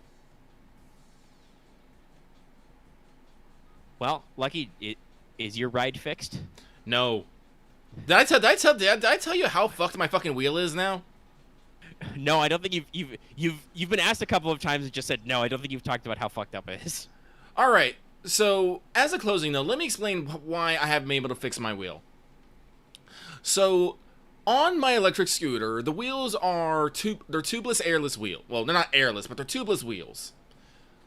Now, so they don't have like an inner tube that you pump up full of air. No, you just fill up the inside with air. Now, because this is a mechanized wheel, the tire part is basically glued to the motor part. Now, okay, so there's a big seal around it. So now that you have this image in head, this is what happened. The first couple times this happened, I just punctured the seal on between the motor and the wheel. And I fixed it by, just gluing it back together. This time, when it broke, the entire wheel came off the entire motor. Just all of it is separated. I can literally, like move the wheel around. So, I have to decide if I'm going to actually like, I've been trying to actually, find, buy just a new wheel, but the problem with that is I have to find the specific wheel, and unfortunately, no one can seem to make up their goddamn mind which wheel is the right wheel. And knowing my luck, I'm gonna buy the wheel and just be like, it's not this wheel, and I'm gonna have to throw it through a fucking window. Then I'm gonna buy. I hate that. I hate when you're like, what part do I need? I don't know. Am I supposed to just buy parts till I find them? What the fuck? Yeah, and that happens, and you get, like, I've done, like, the reason why I am so leery about this, because this is something I have absolutely done, is, like, people say, oh, yeah, you need this part, or this part. I'm like, okay, I get all 3 parts. None of them are the right part. And it's all like, oh, I guess you needed this part all along. I'm like, why didn't you say that in the first place? And people are just like, I was like, ah! So, I'm being, like, super cautious about it, and, I'm still trying to, find, like, a good sealant, because that's the other thing, is I'm wondering if I was using maybe the wrong glue/sealant to do it, or maybe, like, because, when you glue things, it's usually not supposed to come up, but then I'm also, like, I do write this thing around a lot, like, I write at least, like, 10 minutes, like 20 minutes a day, 10 minutes to work, 10 minutes back, over bumps and bumps and all that stuff, so, it just might not have been the glue was strong enough, but now I have to do it so that I glue the entire fucking seal, which, if I do wrong, means I have a fucking lopsided tire, which means, it's more likely to break again. Also, the third reason is I'm just fucking lazy. Listen, I'm doing a lot of stuff, y'all. Like, I have a bus pass. Bus passes are great. Lucky has gone over his hatred of buses and actually is pretty okay with them now.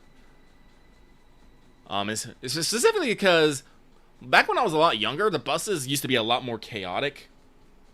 And, they weren't really necessarily on time or whatnot, but they're pretty good now. And since I've been riding, like, the same bus over and over, I'm starting to see familiar faces.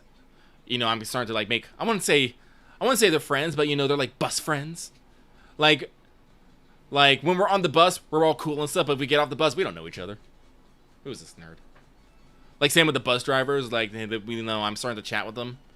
This is the one thing I like about the buses.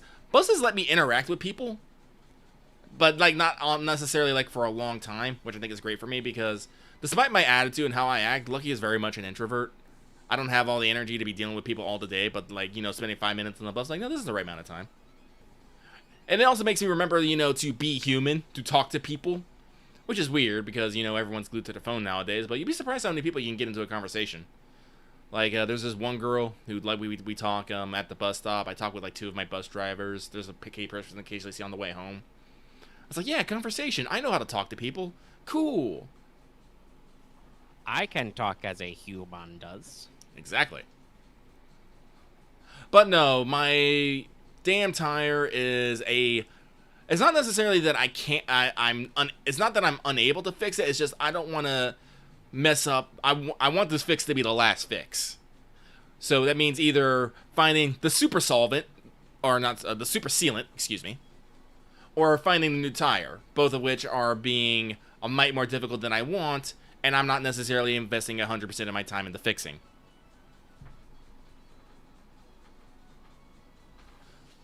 I nodded silently there, but I should mention that because people don't see because I was silent. Sage nodding. Sage nods, nodding sagely. But no, that's the bag. Fuck this truck. It has wheels. Wheels offend me right now. But no, that's right, well, that's my backstory. That was an extra 5 or 6 minutes. Good job, Thanks so much for tuning in, everybody. It's time to go ahead and wind on down. And we'll see you tomorrow, I guess. Bye. Bye.